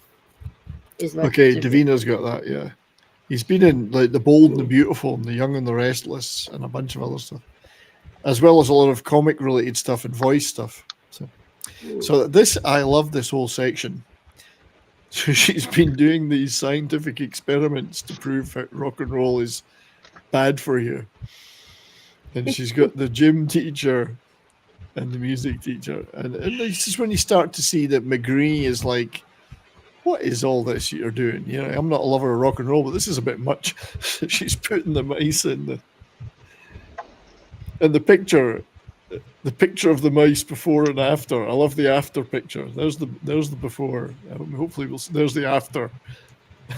After he's subjected to rock and roll. Like, and then they're starting to think, what is this shit that she's doing? And then, so a week after introducing to him, he loses interest in cleaning his cage, and he plays his guitar all night and keeps the other mice awake. Yeah. What guitar is a mouse playing?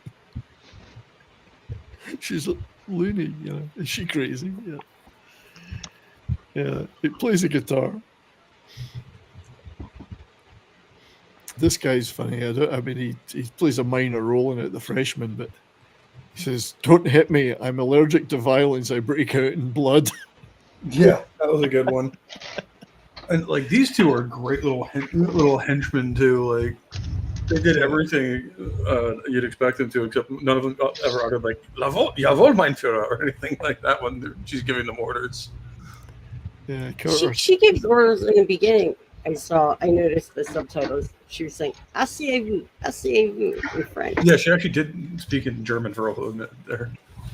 So while the gym teacher's away with the crazy principal, Riff decides to debut her song that she's written for the Ramones, Rock and Roll High School. And I believe this version of it's the Ramones playing a different mix, but she is singing on it, but it is them playing in the background. Obviously not meant to be them because she hasn't shown them the song yet, so how could they play it? Of course. And we get some of the fun scenes in the movie.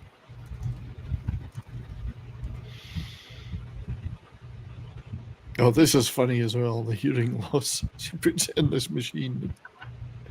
I don't know what they're referring to there. Yeah, they get the sliding scale of volume.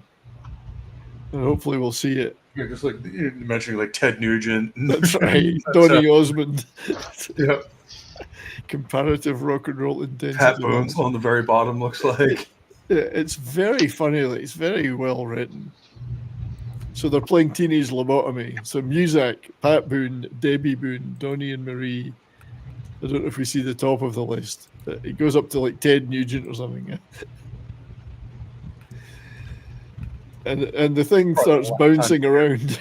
Yeah, it's probably the last time you'll hear Hollywood mention Uncle Ted ever again. Yeah, exactly.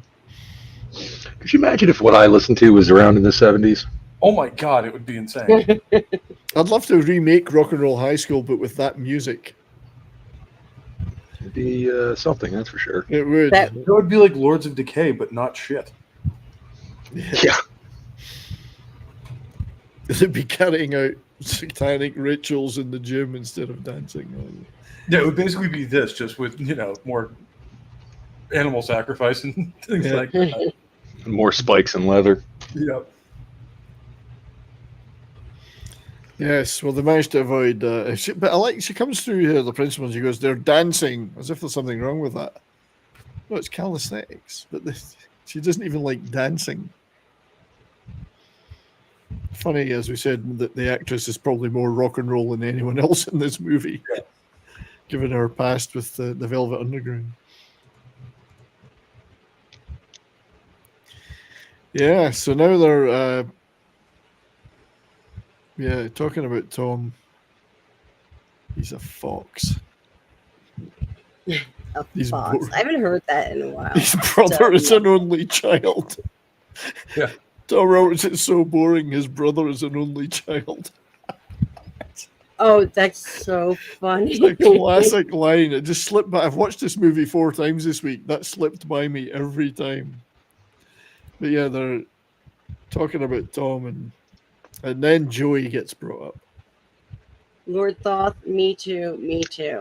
He said he loves 70s titties. Don't we all? And you mean mine? I mean, I know I've got a bit of weight on me, but come on. I don't know. Maybe it was a reference to you. Yeah. So they all want to go to the gig, which is, again, is interesting. These girls are not really fighting with each other or being bitchy. they're all kind of on the same page. Maybe not about the guys, but they all want to go to this gig. So Riff starts cutting school now and setting up, and it's actually really neat because back in the day, for all you young people out there, we used to have to go and line up to buy gig tickets. I remember those days, actually. And everyone does it. Yeah, you wanted to get a ticket for a hot gig. You had to go there physically and line up, and you had to hope that you got there early enough. You don't even get a ticket stub anymore now? No, it's a real shame. It bothers me too because I know you collect them as well. Well, I've framed 3 frames worth of my tickets now, and I was looking at them going, there's so much stuff isn't on here because A, I lost the ticket because I was drunk or poured beer in it, or B, there was no ticket because it was a club gig and it was pay at the door, or C. But you know what though? Even with the club gigs that I usually tended to go to, we still got ticket stubs. Yeah, that's some of them did. We did it some I have. I did. We did. But nowadays you don't even get those anymore. No, you don't get the ticket. It's just an e-ticket. Yeah, it's an email with a barcode. So I'm missing a whole bunch of gigs that could be in my frames that they're not. It's like electric cars. Where it's like, one place that gave me to 0 to 60, but yeah, it doesn't sound like anything. Yes, like the audio is half the fun of driving a car. They exist still. This is just recently. Hang on, let me see that. Hang on. I'll make you bigger. I'll embiggen you. I don't know if you can see. Strung They out do in the exist, cases of because black that was sheep. just in April. There we go. Nice. Yeah, the only one I have from recent research. Like even my hair. Even the digital ones though, I print them off if I can and I cut it out. Oh, I wish. Yeah, that's a good idea. Yeah. I should do that. So I'm just going to leave it on you. Okay. This is nice. Did you ever go to that gig I am to go to in Courtney? southern Colorado, and it is like 90-something degrees probably outside. And there's no AC in here, so I'm shoot. dying. You're limp. Are you limp? I'm limp, I guess. You're limp. So this is the start of her. So she's getting Kate to help her. She goes to Togar, please excuse Riff Randall from school today as her mother has died. So that's day one. There's comes a running gag. A little with extreme. a little extreme, yeah. Excuse. I used to write my own notes though. Like I used to forge from my parents all the time. I never camped out overnight to get a ticket, but I did arrive there at like 6 a.m. sometimes for a like 4 p.m., 5 p.m. on sale. I remember like gigs at Stafford Bingley Hall, which is out in the country.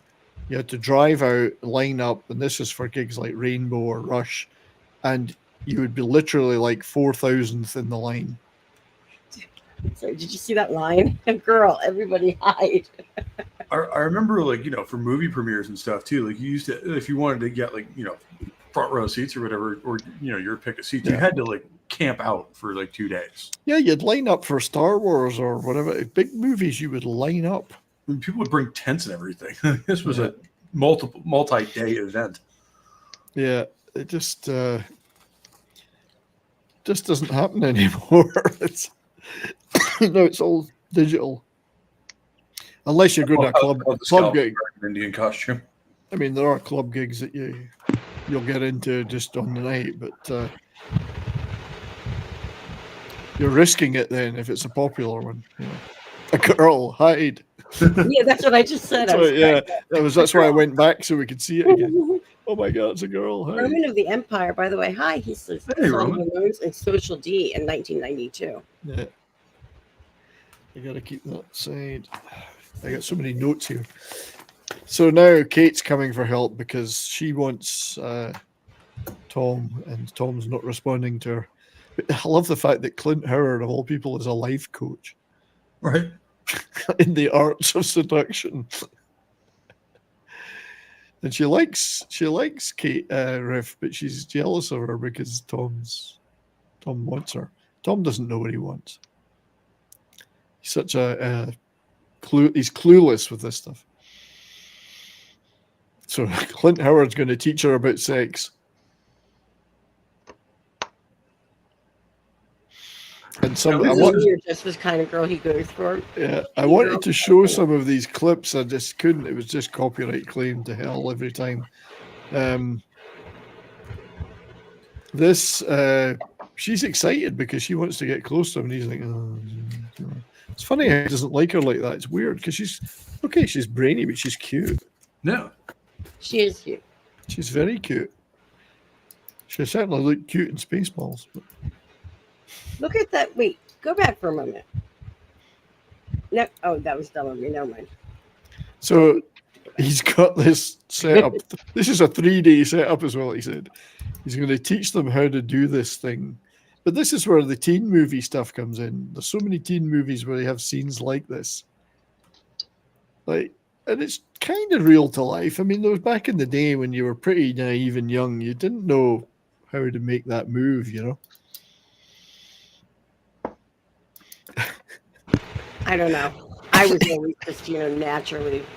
Never offer.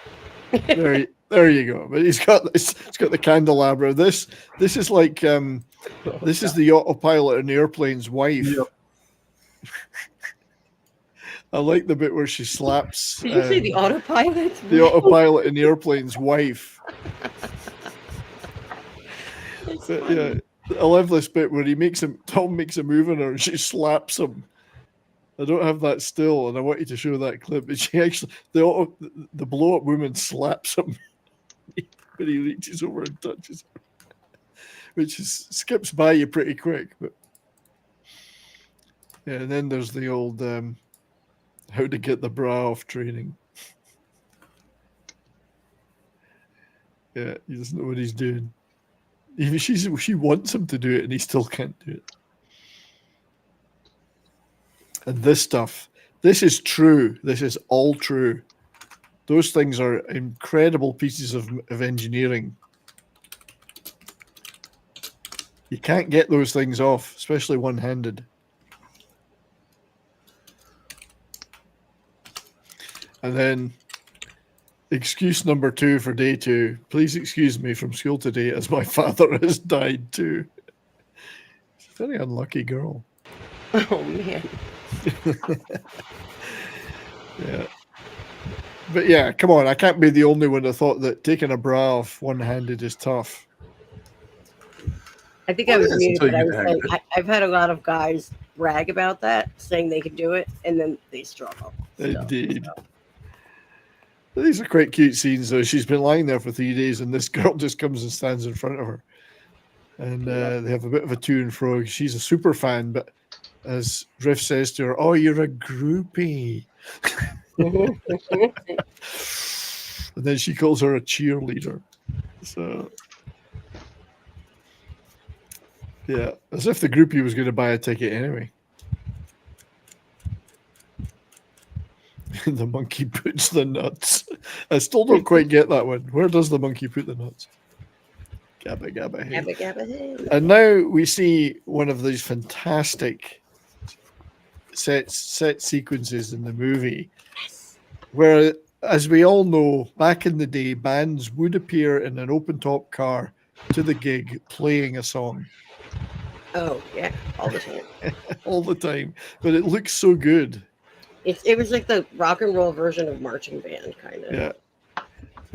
They're more, and as I say, obviously they're not playing live, clearly, apart from Marky, because you can hear his drumsticks hitting together. I just love it. It's a brilliantly done scene, having the band appear like this. I love the Ramones style. I mean, they coined that trick. Well, they didn't invent that look, but the jeans, Converse or whatever, sneakers, and the leather. I just want to have something to do is the track. Just love it. I mean, it's you could have them playing on a stage, you could have them playing whatever. They didn't do that. They had them turning up in the back of a car, walking down the sidewalk past the fans. I love that. I love that they chose a 59 Caddy for it too. Just gorgeous vehicle. Yeah, so Davina's posting about the here, I gotta pause this one, sorry. So I can't make it to school today because my goldfish has died. Yeah. Well, these things do come in threes. Yeah, so Otto, the inflatable airplane, the inflatable autopilot, that girl in those seduction scenes that inflatable girl could be Otto's wife. It's like silly. There's not many inflatables get work in Hollywood, so in movies. Behind the scenes, maybe. But Lars and the Real Girl, I guess, would be a movie where that happens.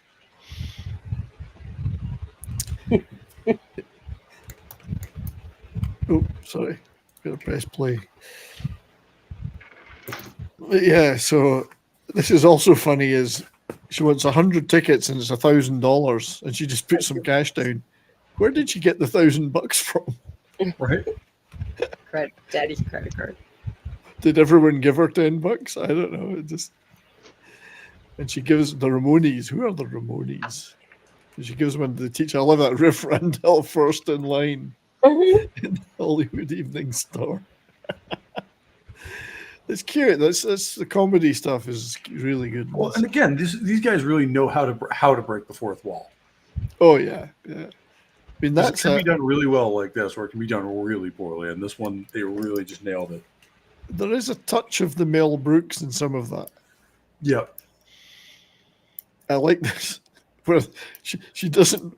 The principal says, "I know that these are not real deaths, and I can prove it." And they've got the goldfish. They've not talked to the parents. They've got the goldfish. That's your proof.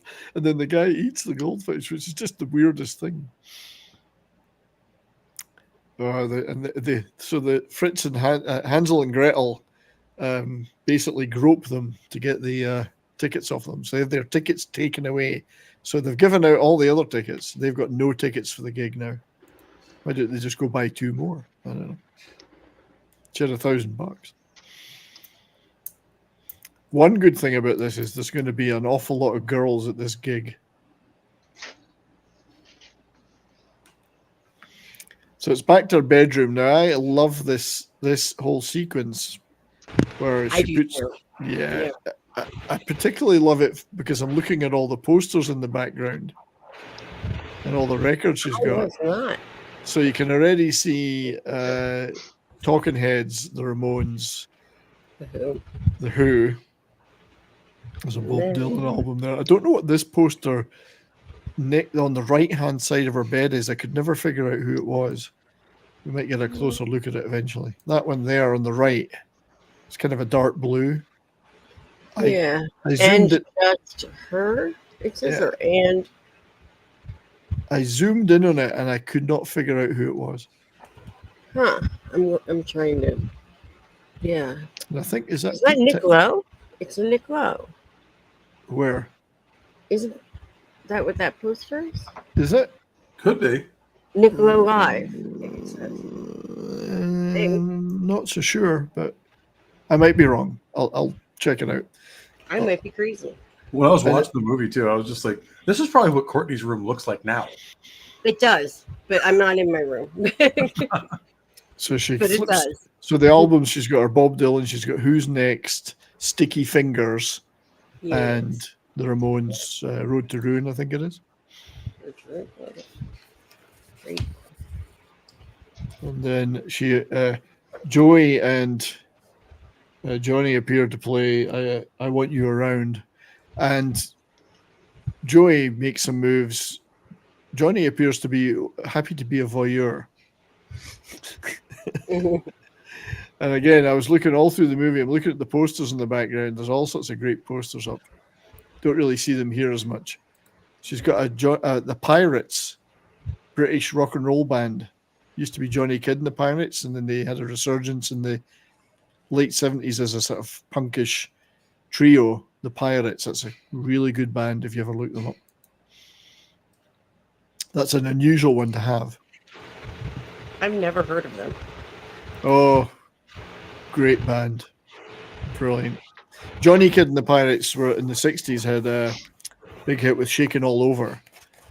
And then Johnny Kidd died a few years later, and the remaining 3 guys, Mick Green being the guitar player who's played with McCartney and some other people, he went on and they had to act with the pirate gear on, but they played really hard, fast pub rock stuff. Quite popular in the punk era in Britain. Yeah, That's such a cool, just like shot. It is. Showing this track, of course, shows the sensitive kind of melodic side that they could do when they wanted. We're missed. There's Who posters up. I saw David Bowie, McCartney, Paul Rodgers of Bad Company. There was all sorts of bands up. Yeah. Hendrix. There's a Hendrix poster up. And half the kids seeing these. Why are they all movie, like sideways? I don't know. But half the kids seeing this movie are probably like, "Hey, I have that poster." Yeah, pretty sure I've got this one right. I might be wrong, but yeah, there's Robert Plant. There's all sorts of people up on the wall from different eras. Now this is the weird bit though. So she's the Ramones. She's imagining the Ramones in the shower with her, and who wouldn't? And look at her smile. And it misses though. We missed it there. Well, we saw it in the trailer. The best bit is Dee Dee's in the shower with his bass getting showered on. I'm thinking there's a bit of an electric shock problem here. and she's standing naked in front of him. I think, Dee Dee, you're risking a lot there. So another great sequence coming up is the Passion Wagon, the Shaggin' Wagon, as we used to call them, where people made their fans up to be just like this. Mm-hmm. If this band's a rockin', don't come and knock it. Yeah, look at it. It actually looks like. I would live in that. I have to say, knowing that Clint Howard had been in Star Trek in multiple roles, it looks like some kind of set from the Star Trek original series inside. Yeah, like an alien. Actually, hasn't he been in every Star Wars series or Star Trek series? He has. He's been in every one, I think. I think there's only one other guy who's been in more Star Trek than him. I can't remember the guy's name. Yeah, so he's got color TV, stereo, wet bar, waterbed. I mean, I knew people had things like this. I'm not sure it gave them any success, but it made them feel good. So he's been... this is the epitome of his coaching. And Eagle Bauer wants to get the two girls there to the van. As he said, we're going to have to take turns in the front and the back. Is that who it is? Isn't that the one girl's name? Oh, yeah, there's more posters. So, holy weed. There's an Al Jarreau album. That's what it was, Al Jarreau. I was like, what is Al that? Jarreau, yeah, which is a bit out of place, but I don't know.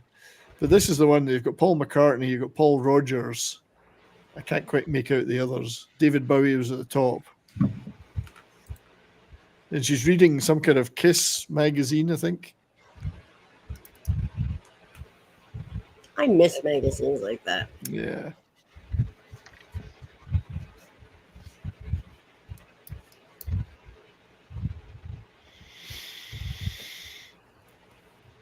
I'm trying so hard how to get my screen back to normal.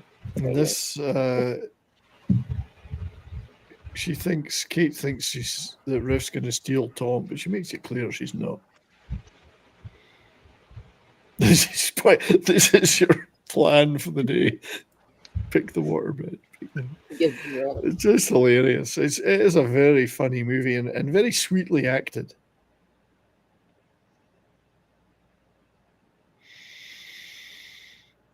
But of course, things go wrong. I love her style. Yeah. You'll be in the back seat with Eagle Bauer.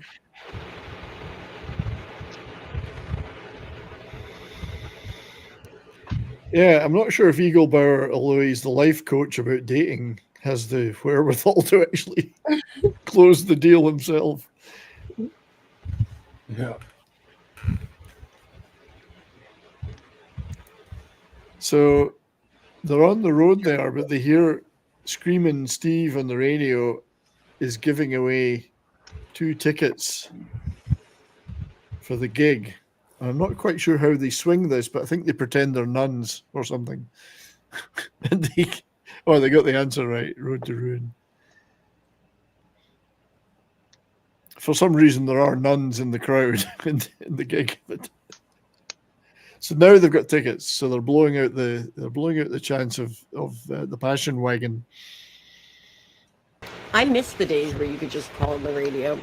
I got tickets that way before. I don't remember. Oh, I used to get stuff played on the radio a lot in Edinburgh when I lived there. Calling in for requests. Yeah. There was a show that I loved where you could call in and they would play, like you would nominate 6 songs and they'd play all 6. It was an evening show, and I used to get played all the time. I'd say, here's 6 tracks, and they would play them. I guess maybe not so many people. Well, I didn't even call in actually to write in for that. These were write-in things. You had to send a postcard or write a letter to get it. The Rockatorium, and they had an actual payphone. Yes. Wow. It's something you just never see anymore. See, now this is weird because I don't like that one. Now you know who did this? Rob Bottin did the giant mouse for this. You know, the effects guy. Totally forgot about that. Yeah. Now, at first when I watched it, I thought somebody was stoned and this is what they saw. But no, the guy was an actual mouse. It was the weirdest thing. Like, I'm pretty sure I have that shirt that she's wearing, the pink leopard print. Yeah, you probably do. Yeah, so I thought maybe he was stoned and he saw this guy as a mouse. No, he's an actual mouse. This is where she says, yeah, the Ramones are all real brothers, you know.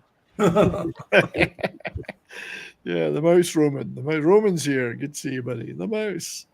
And then Screaming Steve comes on and we get this brilliant medley of live Ramones stuff. I believe they're actually playing as well.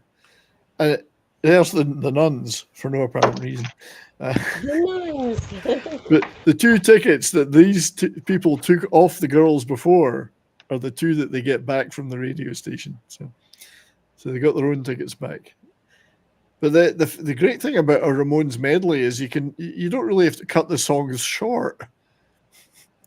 You want a 12-minute medley, you're going to get 6 songs anyway. You don't have to cut any of them short to start the next song.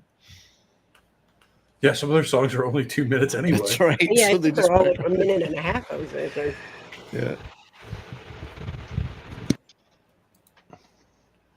Yeah, there's some other stuff going on here. Well, here we go. This is the vehicle from the movie that I was talking about earlier. Was it Death Race? Not Death Race. Shit. The one that was made after Death Race 2000. I've got it in my trivia list here. Oh, yeah. So Death Proof. Death Sport, not Death Proof. That motorbike was from that Death Sport movie. So it's a pretty neat vehicle.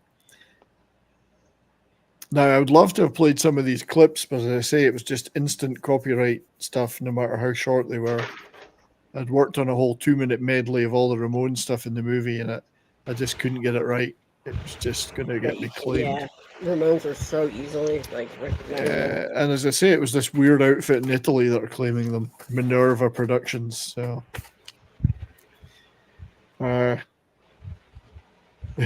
bartender says, "What is this? A joke?"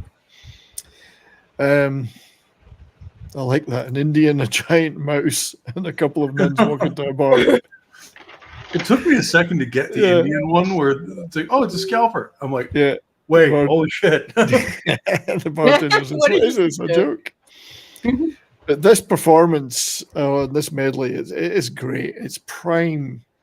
We're great to have this filmed, 35mm prime Ramones at the peak of their powers, filmed like this.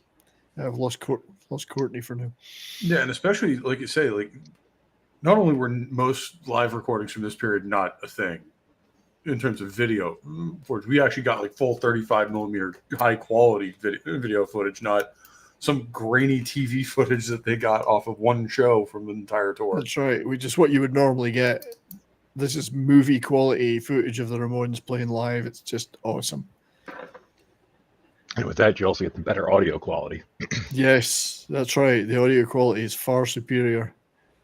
So it's lovely. It's a great record of the band at that time. Yeah. And then, of course, after this, they went on to do the 5th album, End of the Century, with Phil Spector, which in itself, the making of that album and the deserves a whole discussion of its own, because later on they disowned it, basically. Like the Phil Spector stuff, they like, this is the worst stuff we've ever done. I think they're being a little harsh. They said it's not us, it wasn't us, and there's a whole book about it. Working with Phil Spector was not easy. There's some stories. He was armed, for one thing, which made arguing with him a bit difficult.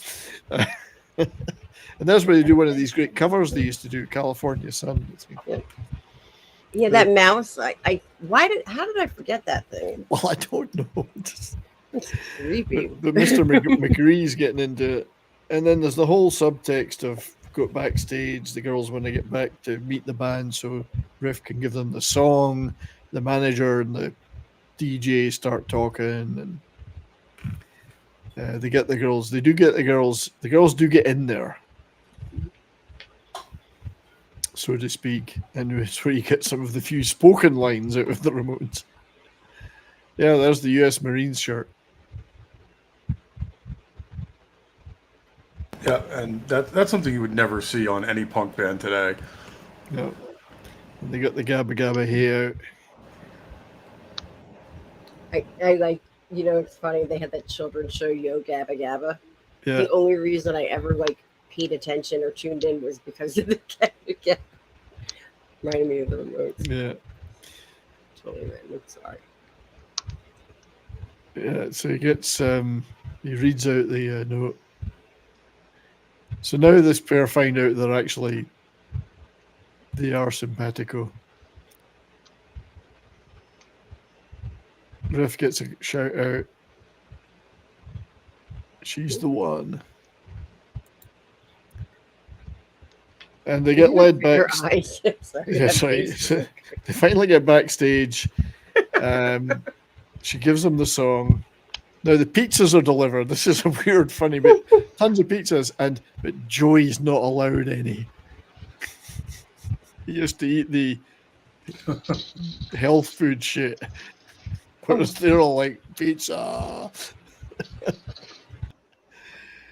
Yeah. They didn't have a lot of spoken lines. This was it. But she does manage to give them that song. So back to the high school the next day, and the principal has come up with, Togar has come up with the final solution, as she calls it, to the rock and roll problem. One that's never worked before. She's going to burn the LPs, which is record companies around the world have always, and like in the Beatles, when their LPs were getting burned in the 60s, they went, this is great. People are buying them just to burn them. Yeah. Like sales went through the roof.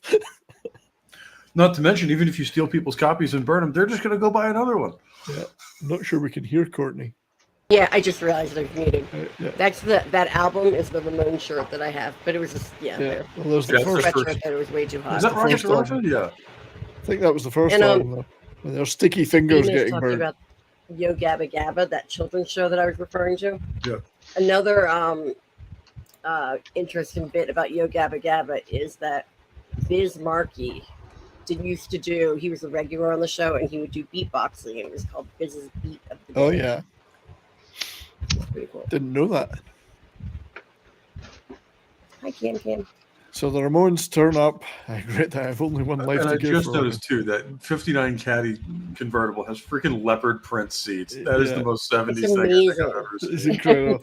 Right, we're not. This is where one of the funniest lines in the films happens. We're not students. We're the Ramones, and she goes, "Do your parents know you're Ramones?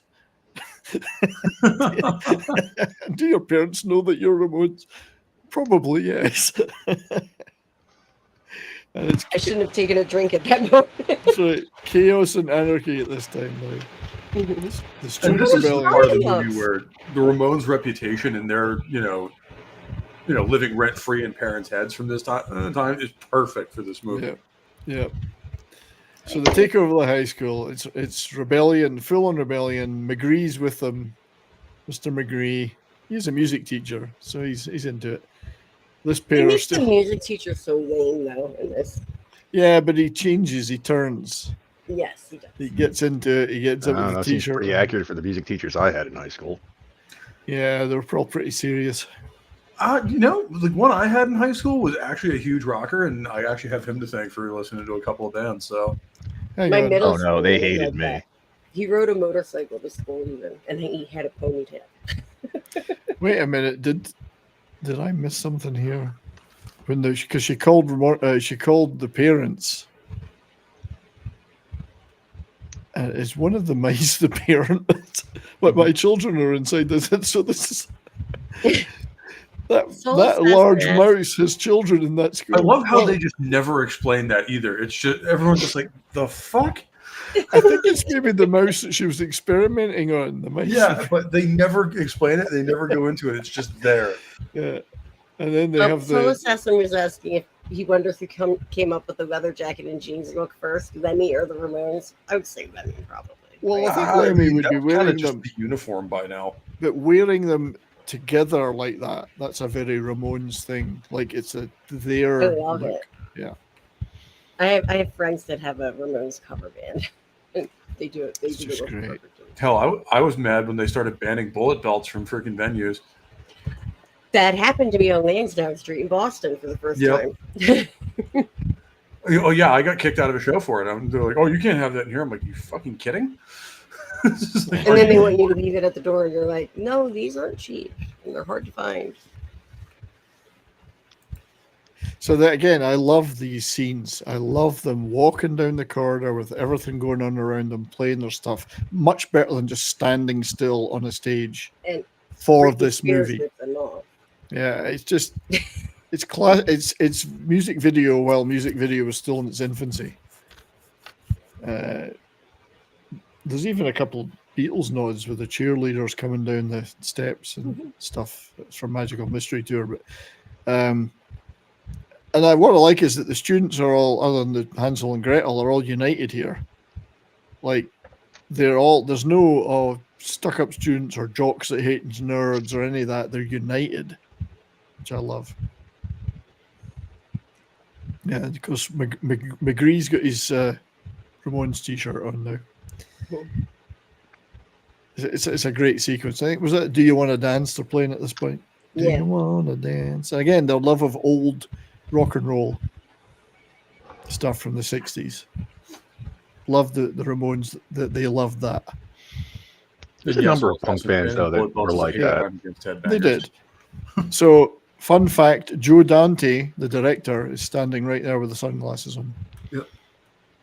Oh. Yeah, as That well is as a fun obviously, fact. as well as Dick Miller, obviously we talked about earlier, being the cop. Hi, Maddie's daddy. Yeah, so Togar thinks she's going to persuade them to come out, and I think we tried to understand one another. Well, everything you say is not what they want to hear. So That's a great Ramones shirt. it is. Yeah, I mean, nothing she's saying. Travels. Somebody leaving. Hey. Well, yeah, Maddie's daddy. Steve, hey, buddy. Safe trip home, mate. Have a safe trip home. Good to see you. Definitely. He's Thor. He's my Thor. And just Indeed, so he is. banning bullet belts is a hate crime. Yeah. This school actually was a real high school, but it was closed. It was going to be demolished, which was very important for the movie. I think it was in South LA somewhere. I should have a note about that. It's the name of it. Looks a little South creepy, Central LA. LA. It was in South Central LA, and it was about to be demolished. So, God, I had a note about the name of it. Sorry, everybody. I can't remember these things off the top of my head. But anyway, there was a school in South Central LA. It was closed so they could film in it.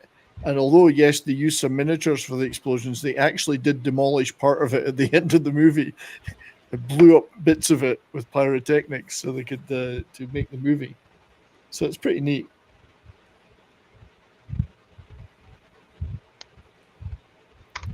Yeah, so it was very fortunate for them. They had an abandoned school to film in. Yeah, it's not every day probably that you have. Thanks, Steve, for saying that. I mean, it was my honor to take part in what happened yesterday. So hopefully, I made it good for you guys who were out down there. And it was great to see you all and everything you said. You were wonderful too, mate. Just talking about the Clobby Memorial stream yesterday. Yeah, I was watching. I was only in the chat in the beginning. I heard and watched most of it, but heard the whole thing. Yeah, it was good. It was good. Some people said some wonderful things. It was very appropriate. So now they sing her song, Rock and Roll High School. So this is actually, it was a year later, or certainly on the tour after this, the End of the Century tour, that I saw them live. And it was great. I thought you were going to say the end, like meaning their last tour again. No, End of the Century. We saw them on two different. I got the ticket up there, 1980, in the Birmingham Odeon in England, 1980. I saw the Ramones on the tour after this. Was Dee Dee there, or was he dead? It was still Dee Dee. I mean, not Dee Dee. Dee Dee didn't. What do I? You know, I just get so well, confused. Dee Dee left at one point, and CJ replaced him. Yeah, we were talking about Darby Crash from the Germs, and he died in 1980. So yeah, it was Dee Dee was still the bass player when I saw him. He did leave later for a while. It was CJ, I think, came in, but Marky was there though. It was Johnny, Joey, Dee Dee, and Marky with the lineup I saw. I'm not sure. Right. So the movie ends with total victory for the rock and roll students. I'm in the book under screaming. The high school goes up in flames. That's trippy. And everybody lives reasonably happily ever after. Hi, Snail Messiah. What a great movie and a great document of late 79. A classic teen movie, a classic rock and roll movie. Brilliantly done. It's so much fun. It's the most fun. Yeah, I've watched it so many times and I absolutely love it. Do you know I haven't seen this movie in probably 20 years? Well, I've seen it 4 times this week alone. I wanted to catch up on it this week, but I remember a lot of it. It's a ton of fun. I absolutely adore it. And everybody involved did such a great job. And as the Roger Corman clip, there was a Roger Corman clip about this on the set. You can't make a comedy, which it was, without everybody come on the set and find everybody's miserable. He said that wasn't the case here. It was just the right atmosphere was there. Everyone was enjoying it. Ton of fun was being had. I was looking at the picture. It looks like I'm looking in the mirror or something. You made me all big. So I'm actually going to attempt to play. Well, I actually have one more little clip I want to play, and I'm going to attempt to play something with a tiny bit of music in it. We'll see how it goes. Johnny Ramone has he did an annual tribute anniversary thing, and here's PJ Souls at one of them. Riff Randall herself, PJ Souls from Rock and Roll High School. How you doing? All right, I'm doing great. What is the most exciting thing about being here? The fans. I mean, it just grows every year. They're great. It's wonderful to come and see everybody gathering around Johnny Ramone's statue. A couple times they've played Rock and Roll High School, so that's been special for me. And really, it's just seeing the fans and the fact that they bring their kids and their grandkids, and so it just grows and grows for the Ramones and for Rock and Roll High School. So I'm so happy for Linda and for the benefit, that she puts on every year. It's awesome. That's amazing. Yeah, so Johnny, I mean, that is a few years ago now, and they may still be doing it. I hope they are. But that was a Johnny Ramone thing, a celebration thing. So I'm going to play this. This is a weird clip. Now, does anybody here remember it? I don't remember it. A television show called The Sha-Na-Na Show. It was in the late 70s, and it was hosted by the rock and roll revival band Sha-Na-Na. I've never heard of it. I have to log in and out. I'll be right back. My sound went back to the original settings. Maybe a couple of people in the chat might have heard of it. The Ramones made an appearance on this show to promote the song Rock and Roll High School. So let's play a little bit of that appearance, and then I might play a bit of the music and see if I can get away with it. And now, let's meet our next family, the fabulous new wave singing group, the Ramones. Hey, you guys got it all wrong. We're not a family. We're not even related to each other. Hey, no big deal. Neither are they. Then this isn't Grease's feud? I'm afraid it's a Grease's fraud. Yeah, this is your show, and you got us here so we can be guests and sing. You's got it. But if you don't tell, we won't. So listen, as long as you're here, why don't you sing? Yeah, sing or you could really wind up without a family. You get my drift? Good. Cheers, Bud Martin. Thanks, buddy, for all the modding. Thank you, mate. Have a great day. The Ramones! So that was actually a clip from the Sha Na Na show. I'd never seen that before. I'd heard of the band, but I didn't know they had a TV show. Clearly they like dressing up in drag. But I was going to say, who's the bearded lady? I don't know. But this guy here, at one point, one of them says, "It's my twin brother." Well, he's the guy that's slightly swarthier. He's his twin brother. So, Bye, D-Bud. Thanks. D-Bud, thanks, buddy. Appreciate it, mate. Cheers. Thanks for everything you do. Now, this was to promote Rock and Roll High School, the song. I'm going to play a tiny little bit of it. I'll probably get the shit kicked out of me by copyright, but we'll maybe talk over it and see if we can get away with it. So this was them promoting the actual song on TV in the era.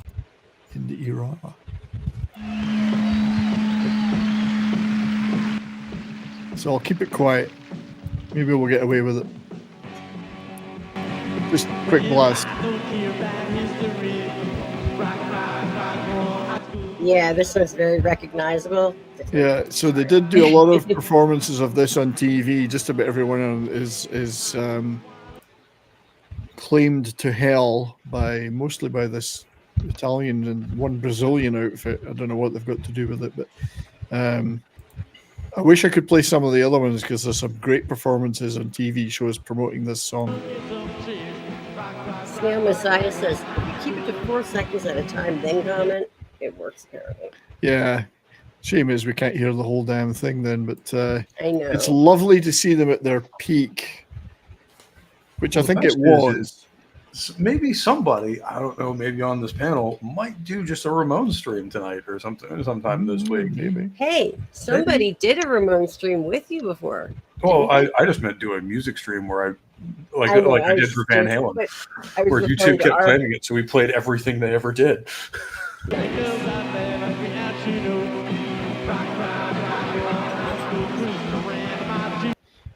Sha Na Na. They were actually a band I think that even played at Woodstock. They were a vocal rock and roll revival band. Clearly they like dressing up. The funny part is my mom actually saw Aerosmith open for them in 1973. Oh, Sha Na Na. Okay. Yeah. That's hilarious, mate. I like them. Yeah, they're good. I love all that rock and roll revival stuff. I think it's great. But I just think it's hilarious that Aerosmith opening for anyone. That's why they called that section in the show Greaser Feud. And it's supposed to be two families feuding, but Greaser Feud. Jack Stafford, do you think that he looks like Howard Stern? I can see it, yeah. I can see that.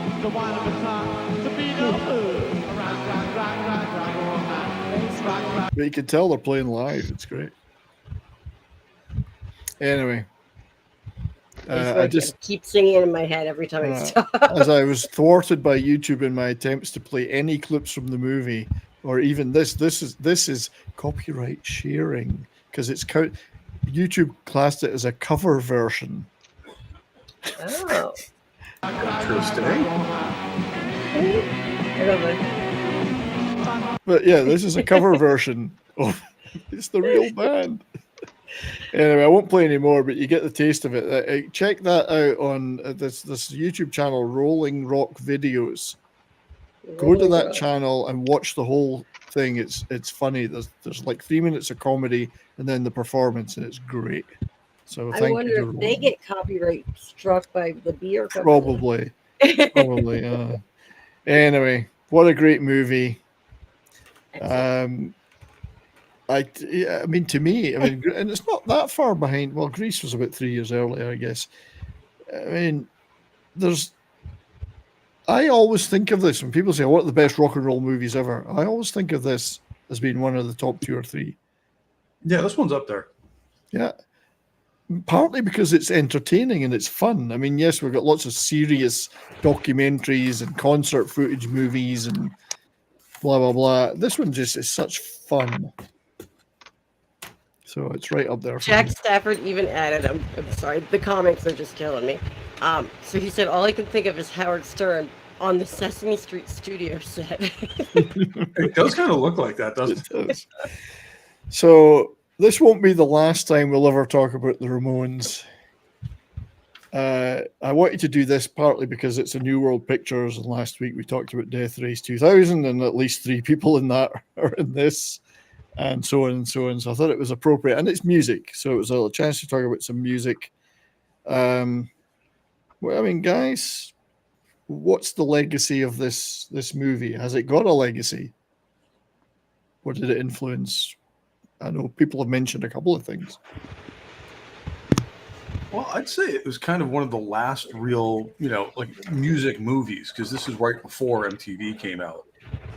So this is really the last gasp of that, and I think influenced a lot of stuff you would see in the 80s, were kind of like the fun, tongue-in-cheek music videos that you'd see kind of go back to stuff like this.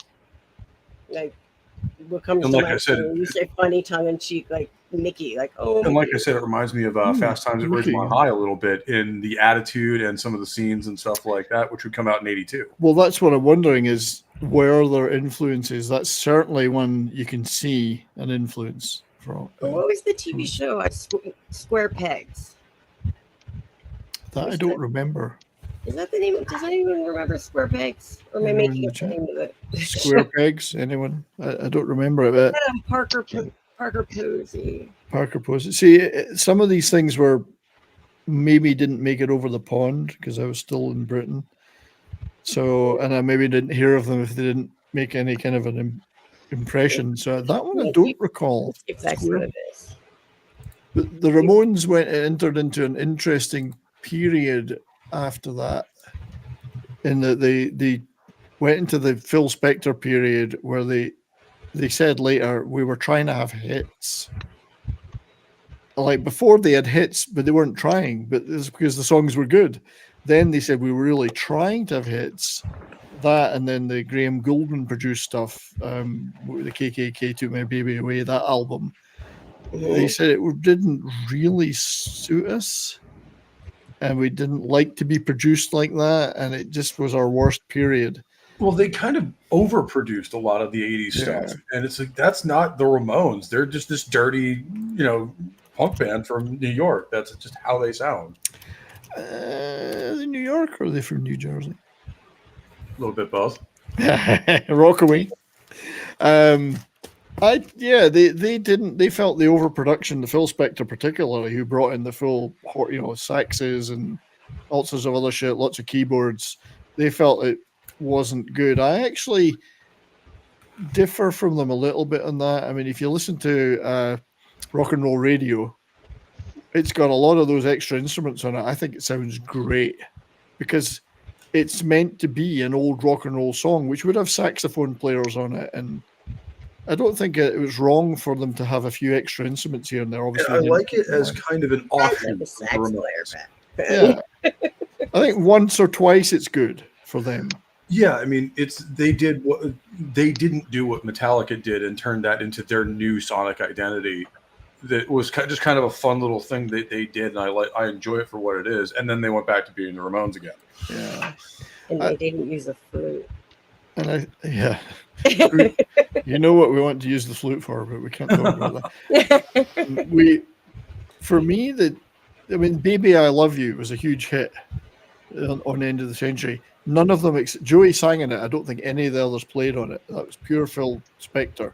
So obviously they wouldn't be happy about that, but they did it. Maybe he threatened them. He was well armed. So I don't think Phil Spector was necessarily the right guy for them in the first place, but he did have that early rock and roll tie-in that they sounded like or loved that material. So, but they didn't really need that tie-in because they just had that mentality and that sound naturally.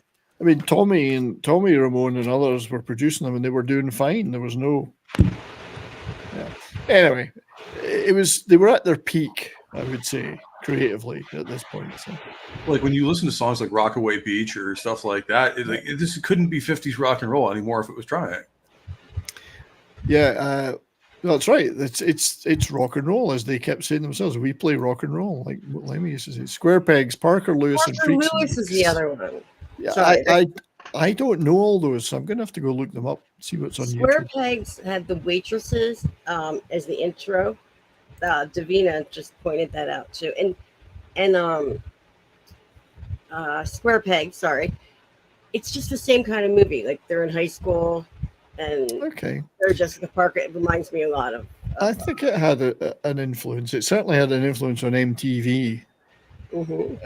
Because you see a lot of videos that ape that style of the band with a big crowd around them doing stuff. Although, to and be as I honest, said earlier, Britney Spears going down the hallway. You know? Yeah, the hallway thing with the band playing. Wonderful movie. So we're going to move towards wrapping it up. First of all, I'd like to thank you guys for being here. You were going to say rap. My friends. I was like, we're doing a rap stream. My friends, rap. I can't rap. I can't do diss raps. Oh, I'm awesome. Thank you for being here. Anything you want to plug or talk about? Just tomorrow night, gaming on Brahma Bull's channel, 10 o'clock Eastern. Cool. Where are you playing? Party Animals or? Probably. I have no idea. Yeah. You're not doing Elden Ring DLC together? Not until the one mod gets updated, no. Oh, okay. Right. Well, thanks for being here, mate. Appreciate it very much. No, not a problem. Courtney, my dear, it's always a pleasure. Thank you. It's always a pleasure to be here. Glad you could make it today. I was here from the beginning and on time, but I couldn't get anything to work. It always brightens us up. You bring the diversity. You're a redhead. Yeah, wait until I get tan. Really, really, really tan. No, I'm just kidding. So, anything you want to talk about that's coming up? No, not really. Sunday Night Geekery, I don't know. You know, it's not ever going to be the same. But it won't. Although Pat S. yesterday was saying that things will continue in some format. Yeah. We just don't know what it is yet. So I'm sure we'll all be a part of that in some way. Yeah. Going forward. But yeah, thanks for being here, Lass. I appreciate it very much. It was appreciated. I love your shirt again. Well, yeah, this is from a couple of gigs that Cheap Trick did in London in 1990 something. Or actually, I don't know if I'll do this successfully, but you might be able to see the back. Oh yeah, there it is. Let's see. Stay there. Hold on. European tour, 6/14. Oh, Dublin, London, and something else. I can't see here. It was the London gig I went to. I had a work reason to go to London, so I flew down. My boss went to the show with me because he was. I used to do that all the time when I had to book trips for like the managing director. It was a club gig, and they played. I can't remember which. It was. They played the entirety of one of the albums from the 70s, and then some other stuff. I saw them like 20 feet away. They were great. That's how I was when I saw them, because I saw them at the Electric Factory in Philly. I was in high school, so probably early 90s. It's a great gig. But anyway, Pope, my friend, speak to me. Well, as always, you can find me here every Monday for whatever we're doing that week, whether it be Canon Film Club or whatever. And like I said, maybe this evening we'll do a Ramones stream over on my Rumble channel where I just rock out with some of their music for a little while, and maybe some other stuff in between, but mostly, Ramones themed. Because I don't like censorship, and when people say like, "Oh, well, you can't play that," well, I'm going to play it even louder. Yes. And catch me every Saturday night at 11 p.m. Eastern over on Rumble for Midnight Mass, which is my weekly radio show where I basically do a little 2-hour late night radio show, just like Alice Cooper and Dee Snider and all that back in the day. Nice. So, no, good stuff, mate. Good stuff. And also, I'm working on an idea for another rock and roll religion, so that will be returning again shortly. Cool. Yay. Thanks for being here, brother. As for me, well, there will be no scheduled show next Monday because we're going away for the weekend, so I won't be available to do a scheduled show. I will be on Comics Division Monday night, Meltdown tonight. I'll be on Toxic Tuesday with Nick tomorrow night. And I wish I could remember the movie we're doing because I've got a terrible I was going to say, memory. what movie? What are we doing tomorrow night? I have an open invitation that if it's a movie I love, I can hop on. So I'm always like, what's the movie? No, I can't remember. I can't remember what it's going to be, but it's going to be good. Talk to you. I'm going to work on a couple of videos this week. I'm way behind on doing videos. I've got a video. I got the Paul McCartney one-hand clapping vinyl set the other day, which is some 1974 live sessions he did, and it's fucking awesome. I have to say, it's a really good album. So I'll probably do a video about that. And I'm working on a video about a couple of Korean shows I've watched. And I've been working on a video about a Scottish band called Pilot as part of my Underlooked Band series for about 3 weeks, and I've still never finished it. So it's a Pilot. They may remember he had a big hit with a song called Magic. Whoa, whoa, whoa, it's magic. Anyway, they did that song? That's yeah, so cool. Pilot, a really good Scottish band from the 70s. And some other stuff. But no show next Monday. Pirates should be your next one. There's no one we can figure out anything about the band, right? That's true. No scheduled show next Monday, but I maybe do something impromptu. We'll see, but I will be away. Is that the first that we're talking about, July 1st? Yes. Okay. I will not be physically available to do a show. So anyway, thank you everyone in the chat, YouTube, and those watching on Rumble and those watching on X. Small crowd today, but you were all wonderful. Well, you weren't small. You could have been different heights. I don't know. The bestest people, though. The bestest people on YouTube. I appreciate you all being here for every show. Thank you very much from the heart of my bottom. I mean, from the bottom of my heart. I appreciate it. Thanks to Davina and D-Bud for modding and putting all the facts in there. And thanks to everyone for chatting and those who super chatted and all that good stuff. Have a great day, everybody. Have a great rest of your week. And don't forget to keep on rocking. Much love. We're playing outro and ending stream.